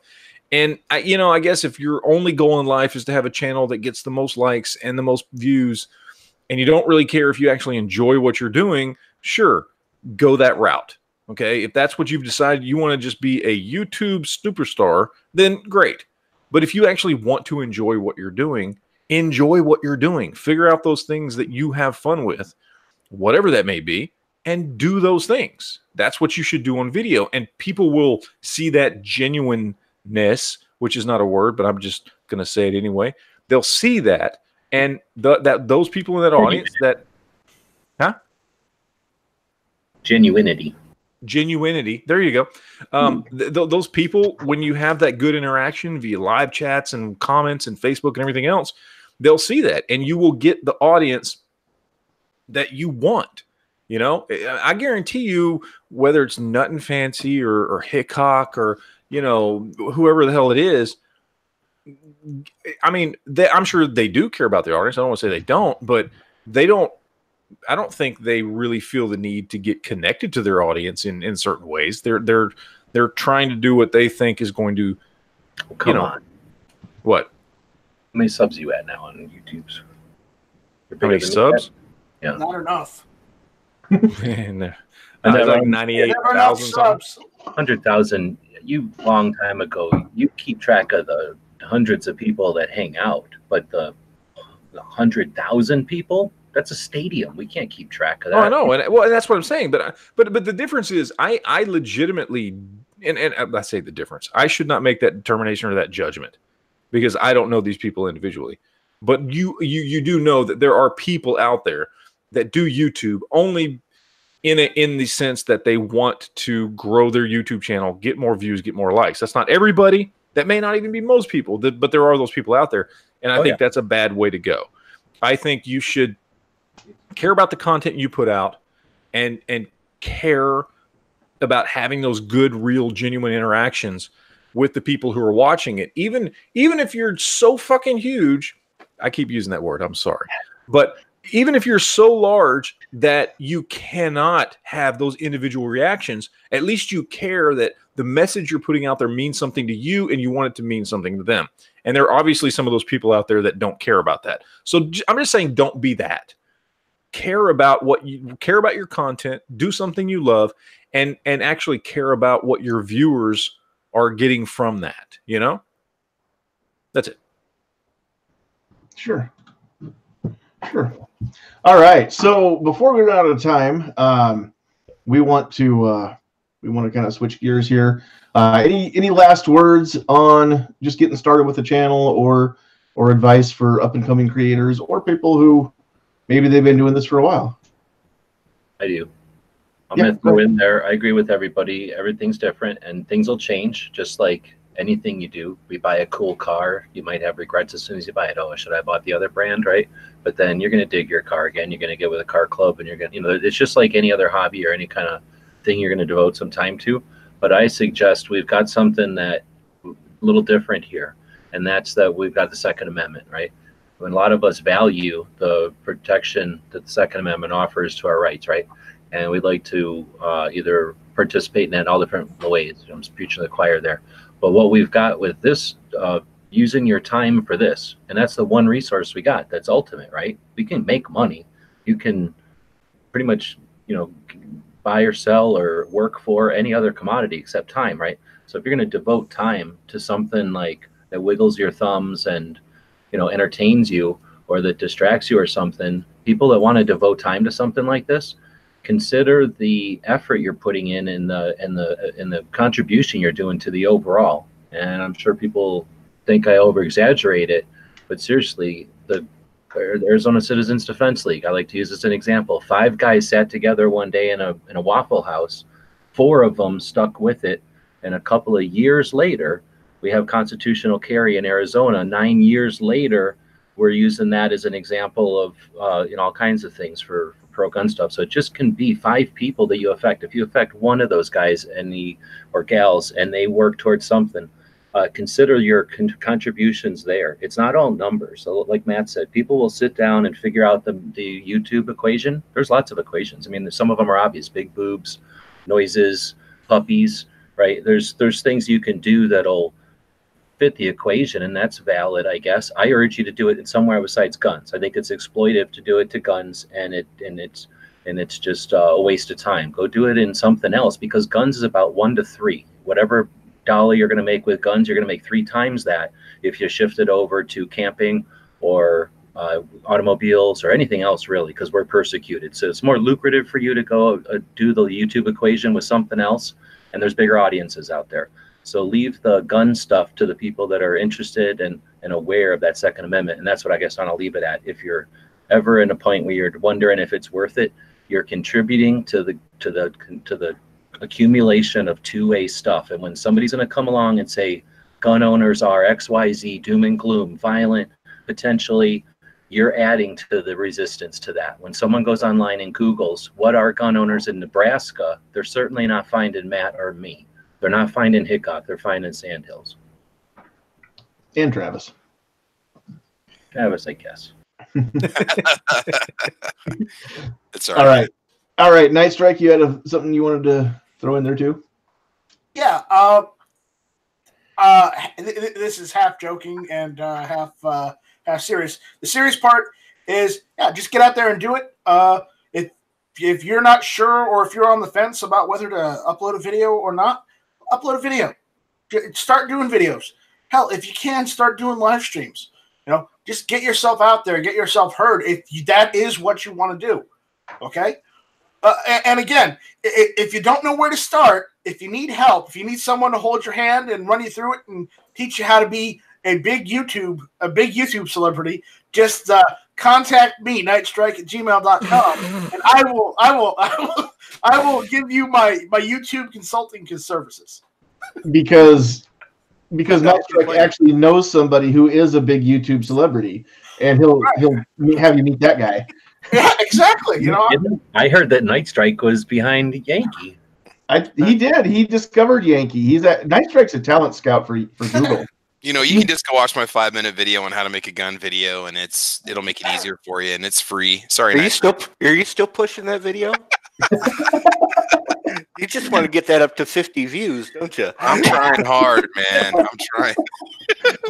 Okay, so we are going to switch gears here, and I don't know if I can pull this picture up and actually screen share this or not. I don't know for sure how this works. I think I have done screen share one time, but I tell you what, I'm not going to mess with it right now because I don't have enough experience screen share. I'm not going to waste any more time on it. But here a while back, I was flipping through Facebook and saw that somebody had posted something about The View, which is, I think it's on ABC in the mornings. One of those network TV channels. It's on in the mornings. It's, you know, the one where all the ladies sit around the table drinking their coffee, talking about this, that, and the other. And no, it's never friendly for those of us who I don't necessarily want to say conservative, because I'm not always. Well, it's all progressive and liberal. Those of us who think that common sense really isn't that common, I guess that would be a great way to label us, right? The people on The View, the ones who are always, you know, on the show, they don't necessarily agree with the things that we agree with, and I don't know that we're going to see eye to eye with very many issues. Even Whoopi, who claims to be a gun owner, and she says things like, "I am a gun owner, but you don't need this," or "Who needs that?" or "Why?" I mean, you're not a gun owner. You may be a person that owns firearms. She's a gun owner, but she's not pro-gun, that's for sure, or not pro-2A. So this post that I saw had a picture of, you know, a couple of the people on The View, and it just said, you know, the View is leftist, anti-American, anti-Trump propaganda, and it needs to be canceled. You know, like and share if you want this show gone. And, you know, just thinking about that, thinking about all the stuff that that they say, you know, and thinking about, you know, whether or not they should be canceled. I mean, that really got me fired up, and not because I think that they need to pull that show. I mean, it's got great viewership, and as a network, there's no way that show's going away. No. But I tell you what, we need to be really careful about the things that we say and the things that we like and the things that we post, because if we all say that we don't like what they say on The View, we don't agree with it, it's crap, it's anti-American, and we need to pull that show, how much more anti-Constitution, anti-freedom, and anti-First Amendment could we possibly get if we say that? So I guess my opinion is they absolutely have a right to say whatever crap they want to say, whether I agree with it or not, even if it makes me mad. And the reason that I say that show shouldn't be pulled isn't because I like it. It's because I don't want anybody saying that my stuff should be kicked off of YouTube or Facebook or Gunstreamer or anywhere else just because other people don't like it. I'd like to see it get canceled. My thoughts are always the answer to speech you don't like is more speech. True. Now, granted, they've got a bigger reach than I do, but I don't care. I mean, one, I don't care about them at all. Just like I know they wouldn't care about me if they knew who I was at all. So that's the problem, is that, you know, people that have some kind of celebrity think that their opinion matters more than your opinion or mine opinion. And their opinion matters exactly as much as your opinion or my opinion. Doesn't matter where it ends, we're two poops.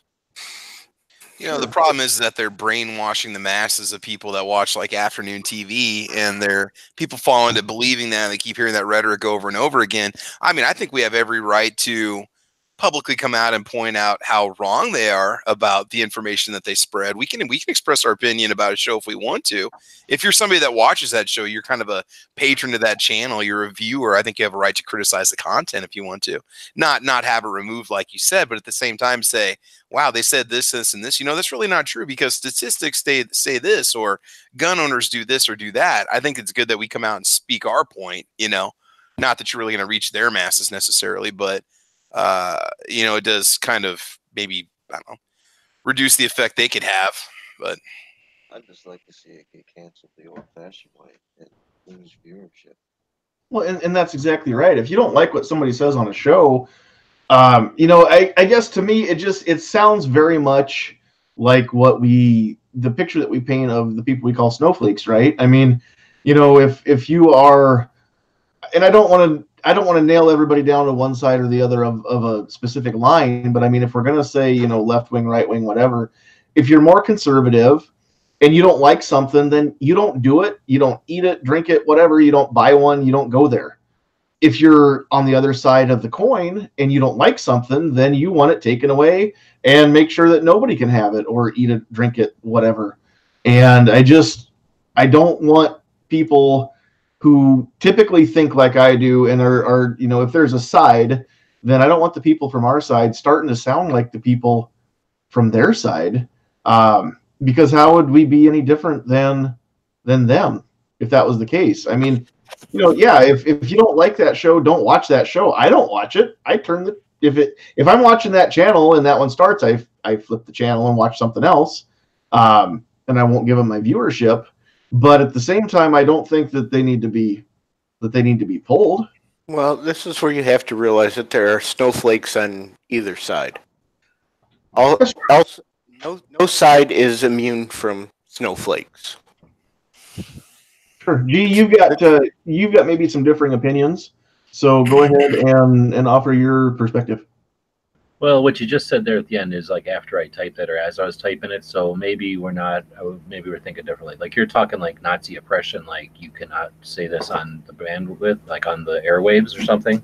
Or are you talking the capitalist, like we don't like your message? And I don't remember who said it. I think somebody touched on like, you know, potentially it's detrimental. They're not brainwashing necessarily, but they're offering what is perceived or can be perceived or is they're trying to perceive as like a, you know, an educated or an insightful view of something, and they're crazy.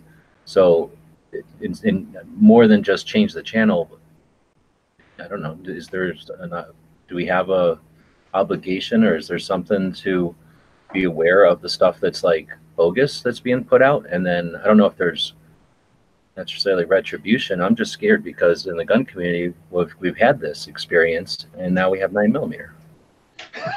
Well, and I think I see what you're trying to say, or what you're saying there. If I'm hearing you right, it sounds more like you're saying, some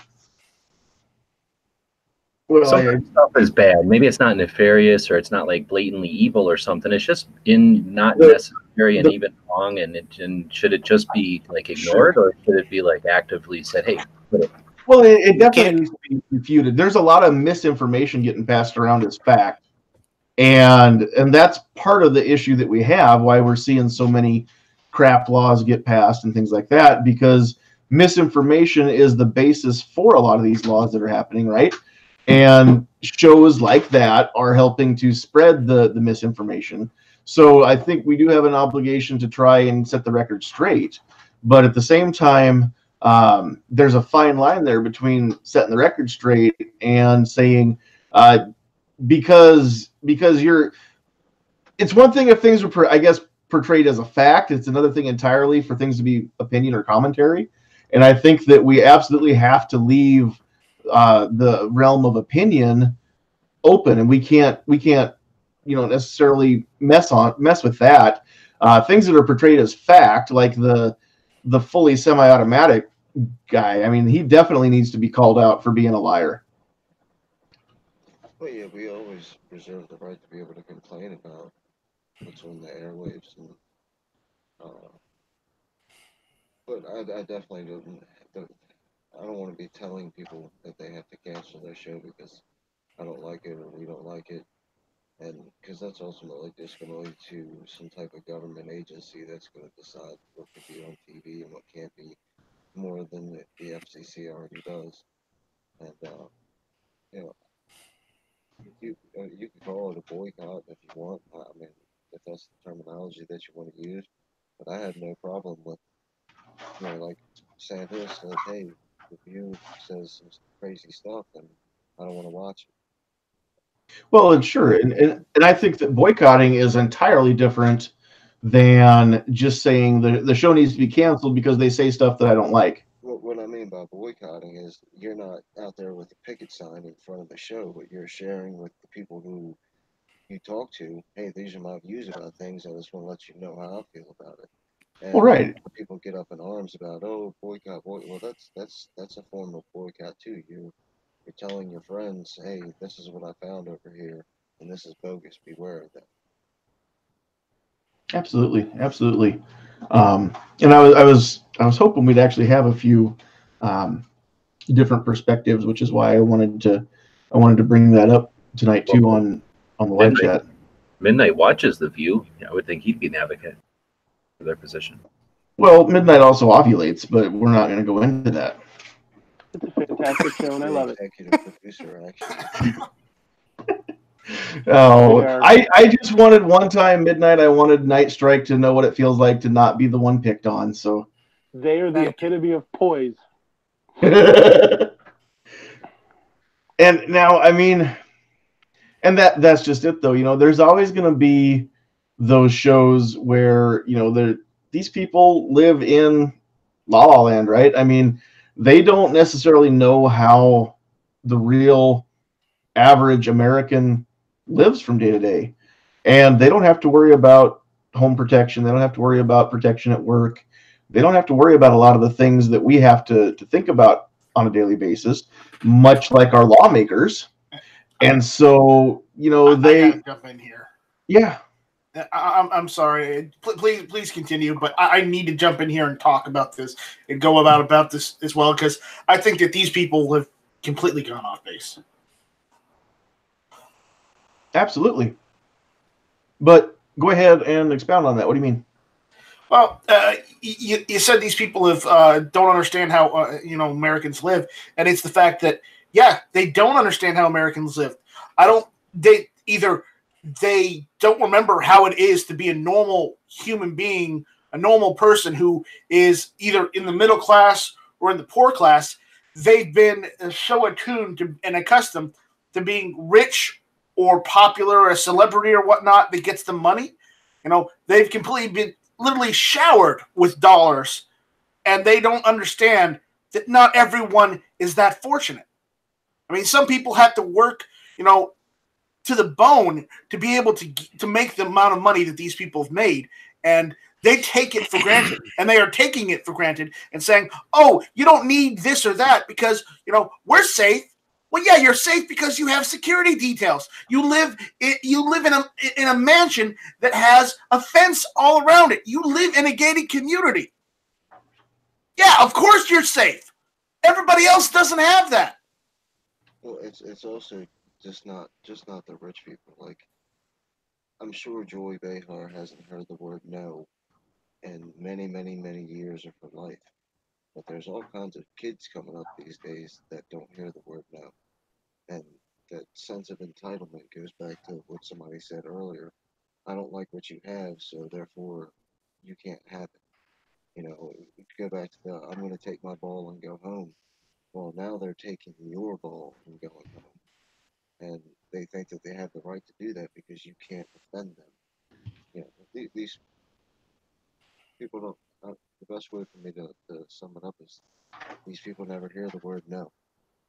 And that's what makes you think that, well, when Whoopi Goldberg wants a headache pill, she says, "Give me a headache pill," and then somebody gives her an aspirin. So she thinks that John Q. Public should go to the doctor and say, "I got a headache, give me some aspirin," and it's just going to be free because Whoopi gets what she wants. Why can't everybody else? Yeah. Is anybody else having troubles hearing David? I've got you turned up as loud as I can, but you might just have to speak up a little bit if you can. Sure, no problem. You've just got that cool voice that's just nice and low and kind of soothing. Coming up next on WXRX. Kind of like a John Z voice. It's just kind of lull you right into dude, you could if you wanted to have a life in sales with that voice, you could just kind of lull people into whatever you wanted to do. So all right. Any other viewpoints, any other comments that we want to make as far as that fine line between censorship and I guess I don't know what the other word would be, but I'm definitely not for censorship. But at the same time, I agree that some of this crap needs to be addressed. So yeah, where do we go from there when we see stuff like that? Don't all talk at once, guys. I think one of the biggest things is promote people to have facts and then be ready for arguments. I'm not a great fact guy. I'll be honest. Like I can never remember stuff on the fly. Like some of you guys are really good at stuff. That's not something I'm great at, but I admire that in a lot of people. But I think just being able to sit back and throw facts at people is super effective. And we always talk about having people, we're trying to not convert people that are super, super anti-gun, because that might not be possible, but to more focus on the people that are on the fence, and facts, get people off the fence, I think. Sometimes I agree with that up to a point. Sometimes people don't care what facts we bring with them or bring to them, but yeah, that's definitely. So that, I mean, that's not those are the people that I'm talking are way left, but the ones on the fence, you throw enough facts at them, sometimes it knocks them down, Yeah, well, one thing about bringing facts to a discussion, I'm not going to say an argument, because if we start to argue, we've already lost, right? No matter what the topic is.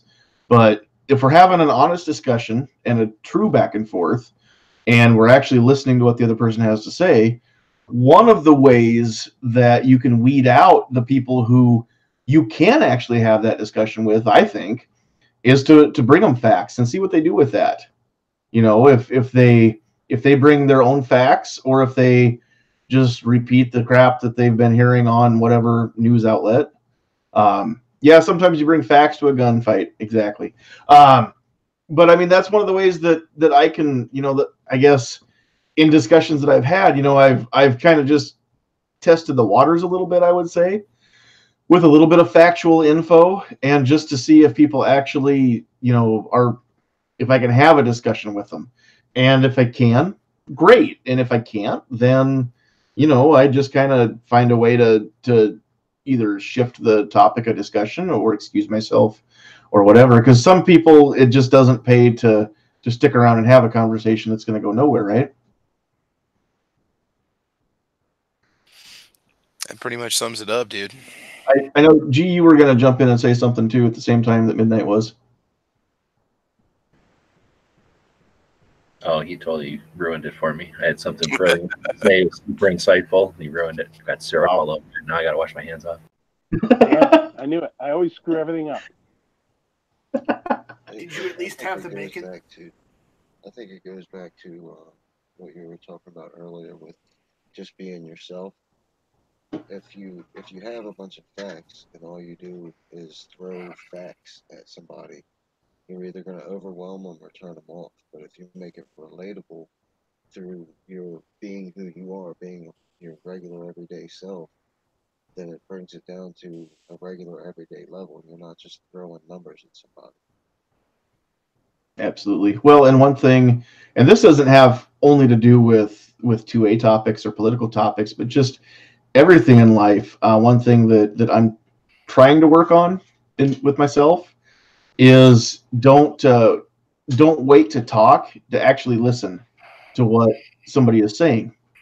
And I think that we can get a lot farther if we don't change opinions overall. At least we can change opinions of ourselves, people like ourselves, right? If we're at least willing to listen to what the other person has to say, and we're not trying to cut them off, and before they even get their thought out, we're starting off with a fact, or and no offense, Night Strike, but we're starting off with shall not be infringed, or cold dead hands, or anything like that. I think a lot of it too is just being real and being human with somebody. I think that's what. Or don't tread on me. Or don't tread on me, right? I've got that same flag. It's a wonderful flag. So, but I mean, the real trick is if we're going to change minds and change opinions, it can't just be about guns. It's got to be about gun owners too, right? I mean, that's a video I put up here a couple days ago of that cartoon of the kids. It makes it look like every gun owner, whether it's young or not, every gun owner is a criminal or a potential public shooting waiting to happen, and we all know that's crap. But how are we going to change the general opinion of gun owners like ourselves if if we're not easy to talk to, right? Or we're not, and we don't want to listen to anybody else. I don't like to admit it, but I'll admit to it right now. I don't have all the answers. I don't know everything. I just act like I do. But in all reality, I don't know everything. And if somebody can bring information to me that I haven't seen or heard before, then that helps me make even more of an informed decision on my own opinion too, right? I think one of the biggest enemies, if not the biggest enemy to shall not be infringed, is my feelings. Mm-hmm. Because we talked about it the other day, you know, when the news is splattering 55 shot, 4 shot, 1 shot, however many, and making it all dramatic, people get feelings about that.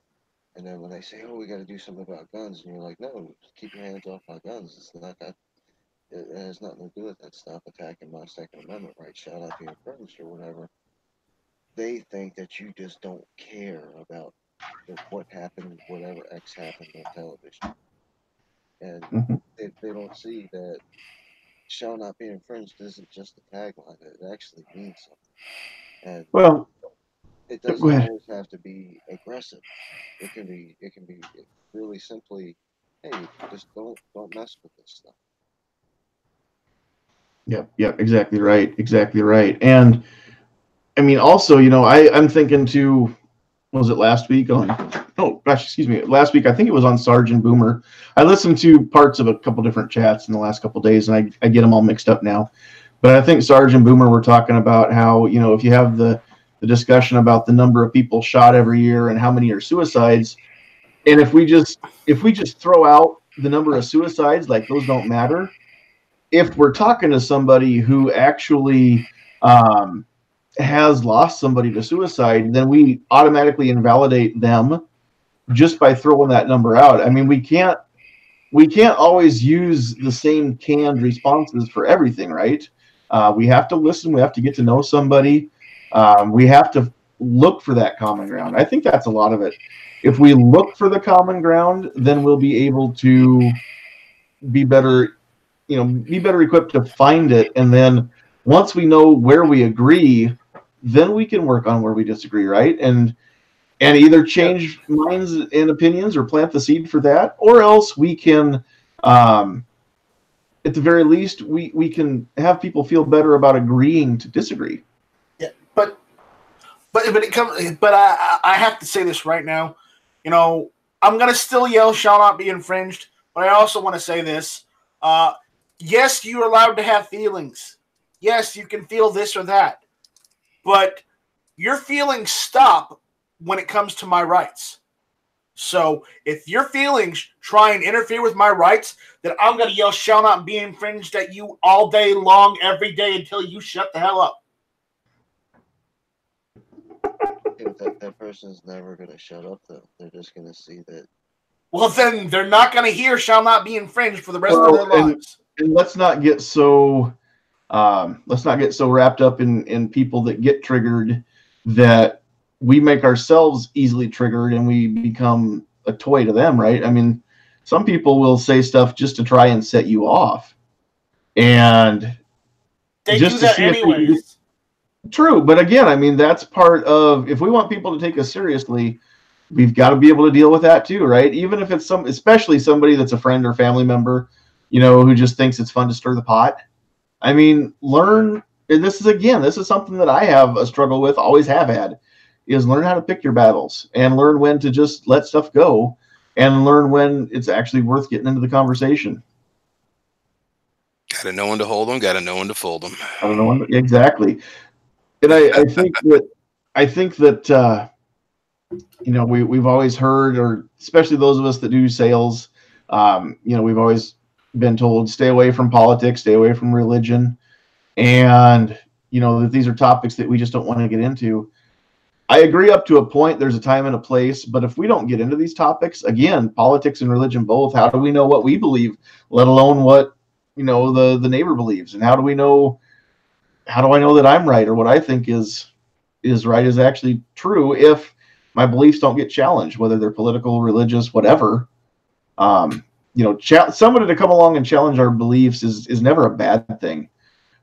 which is why I love having this forum, having 2A Tuesdays, where, you know, Sandhill Sweetheart and I can come up with topic ideas that we can talk about, and then hopefully be able to get people in who don't always agree with us. And G-Webs is a great person for, even if you don't disagree, and maybe you're playing devil's advocate, maybe you're not, but you always have a perspective that I haven't ever considered before, and you always bring that to any topic that I hear you discuss, and that's really cool. I like that. Right on. Thanks. That just comes from talking a lot, right? Having a lot of debate, and then everything becomes, I don't know, what's the word? You get used to it, right? Yeah, you just get more and more in your comfort zone, right?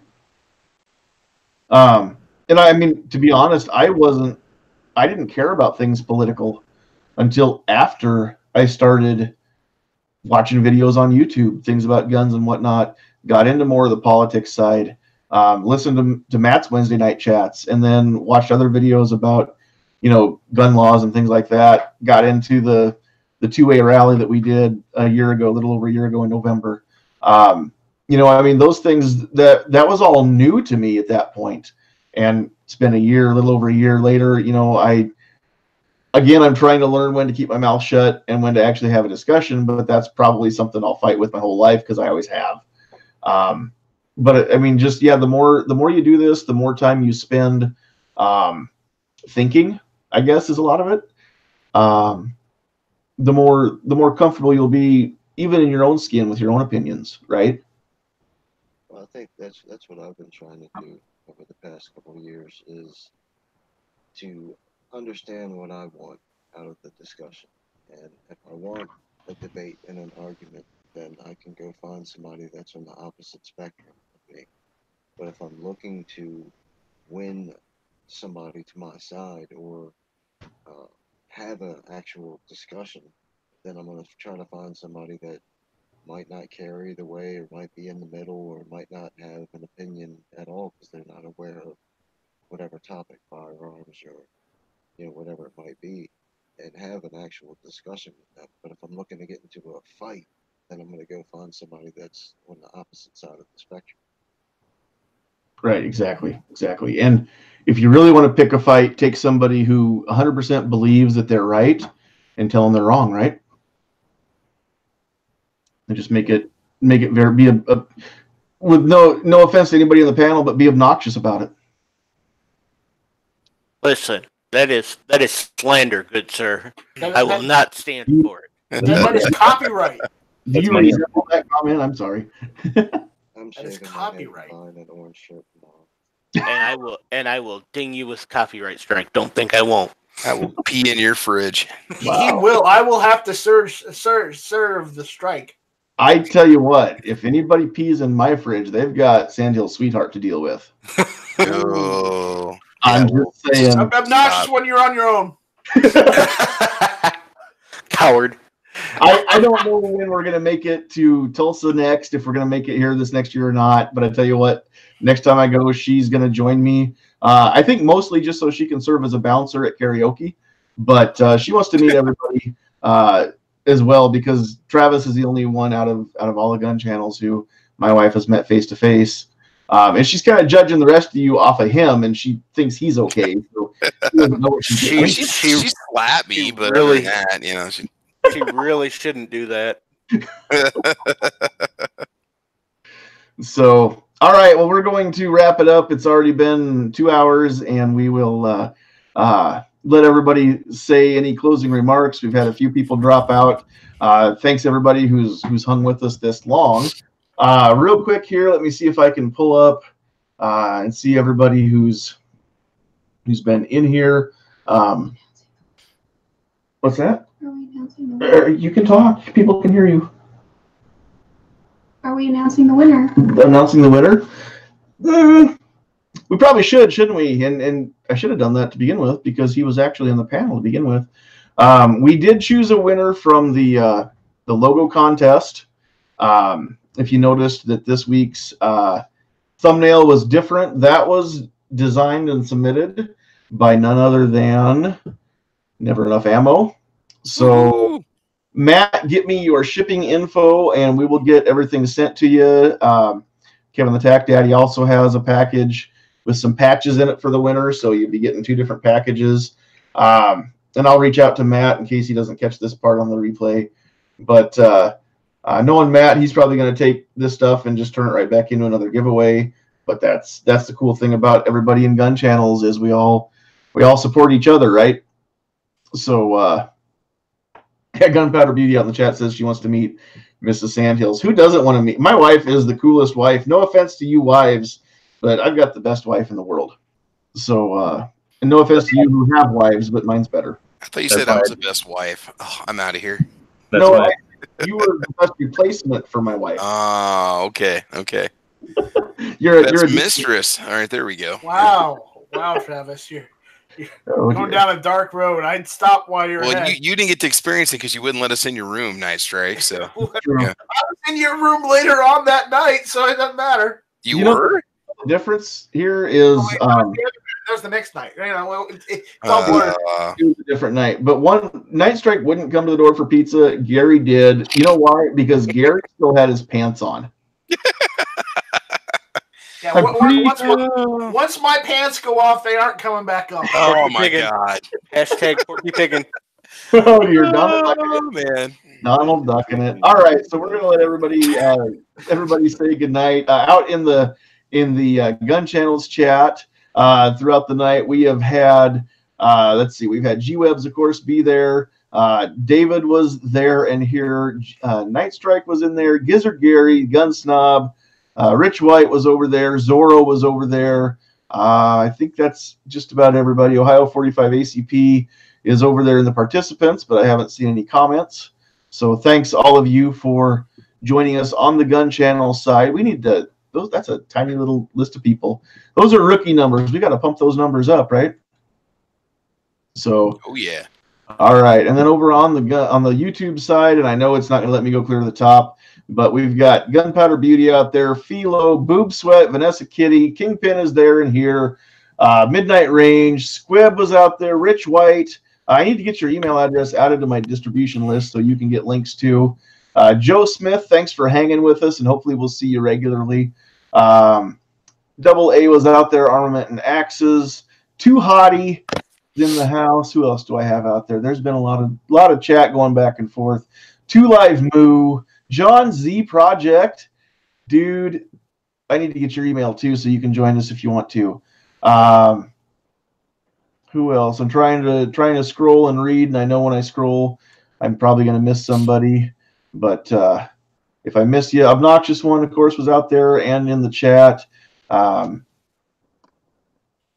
Looks like we've got a whole lot of stuff going on here as far as Yoder, Texas was in the house.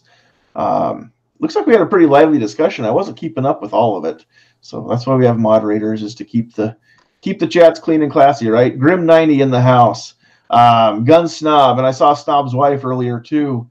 Who else have we had? I know I'm going to miss people, and if I miss you, that's just because you didn't stay long enough or you didn't chat enough. Doug D was out there. A lot of people out there. So I think I've covered most everybody. Again, if I missed you, make sure that you talk more, say hi to us. We want to know who's out there so we can say hi to you, because we try to say hi to everybody as much as we can and welcome everybody to the channel. So Brandon Southern was out there too. I remember seeing him. Kinky Sphincter's out there. I'm glad I got to say Kinky Sphincter before we signed off. That was awesome. Between Kinky and Boob Sweat, and if Clint was here, I'd have the trifecta of the most fun names to say. Mr. Taurus doesn't join my chats. Somebody needs to let him know to come out and join us. Sandhills Sweetheart was in the chat as well. So thanks everybody for joining us. We will go back through the room and let everybody say goodnight. So Gary, you still with us?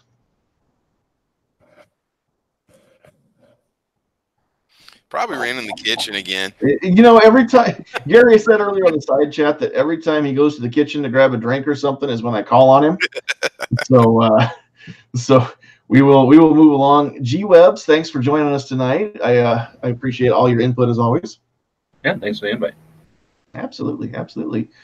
Kingpin. Oh, always a pleasure. Thanks for having me. I appreciate Absolutely. Thanks for lulling us to sleep with your slow and low voice there. We like it. Night Strike, don't blow our ears out. We went from David to Night Strike. This is going to be a shock. Shall not be infringed. Ooh, I got goosebumps when you did that. Not really. I made that up. All right. I'm not just Tuesday night, 9 o'clock. Shall not pee in fridge. Please don't.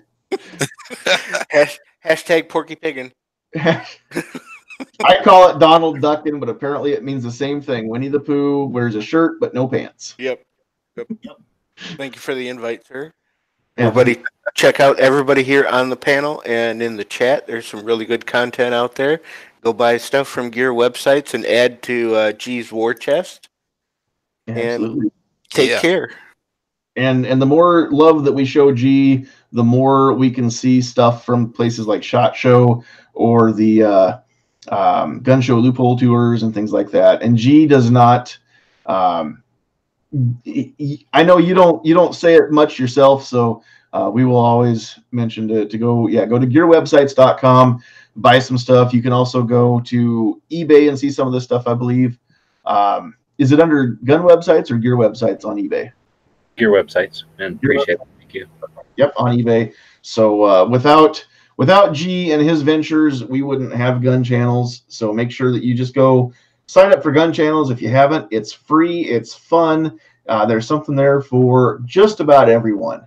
All right, and then last but not least, we've got Travis P11. Yeah, dude, I appreciate the invite. This is a great show. Awesome topics. Again, anybody just getting into making a YouTube channel or a gun streamer channel or YouTube, do get over to gunchannels.com because that's how I met everybody on this panel was through the podcasts and hanging out and chatting with people on gun channels. It's an awesome community. I've met lots of good friends through it, and they're great, genuine people. So check it out, guys. It's good stuff. Absolutely. And then also thank you to AWAG 1000, Midnight Range TM, Never Enough Ammo. Anybody else that we had in here for a while that dropped out? I think that was just those three. But thanks everybody for joining us. This has been 2A Tuesday number 13. So we appreciate everybody joining us, everybody for the support. Tune in next week. We're going to roll up our sleeves and tackle the big one. We're going to talk about abortion. So don't miss that. I will put out a video at some point this week too, just letting people know it's coming, so that we can get a lot of people in here. And if you know of anybody who is willing to come in one of these chats who has a different viewpoint than mine, and my viewpoint, just real quick, if I was adopted, if my biological mother had chosen to abort me because I'm young enough, it was legal. She could have made me not happen, but instead she loved me enough to let somebody else raise me, and I had the best parents in the world. So I think you guys can all probably figure where I feel, where I stand on abortion. But if anybody actually wants to come in and make a case where it's okay, it's a good thing, I'm not necessarily going to like it, but I will respect them as a person and let them in the chat, and we'll do everything we can to not let it be a shout fest. So I'll put that feeler out, but wanted to let everybody here know what's going on. So we're going to wrap it up. Thanks everybody for joining us, and God bless everybody. And I think I'm just going to keep ending all of the live chats with this. So not one more inch.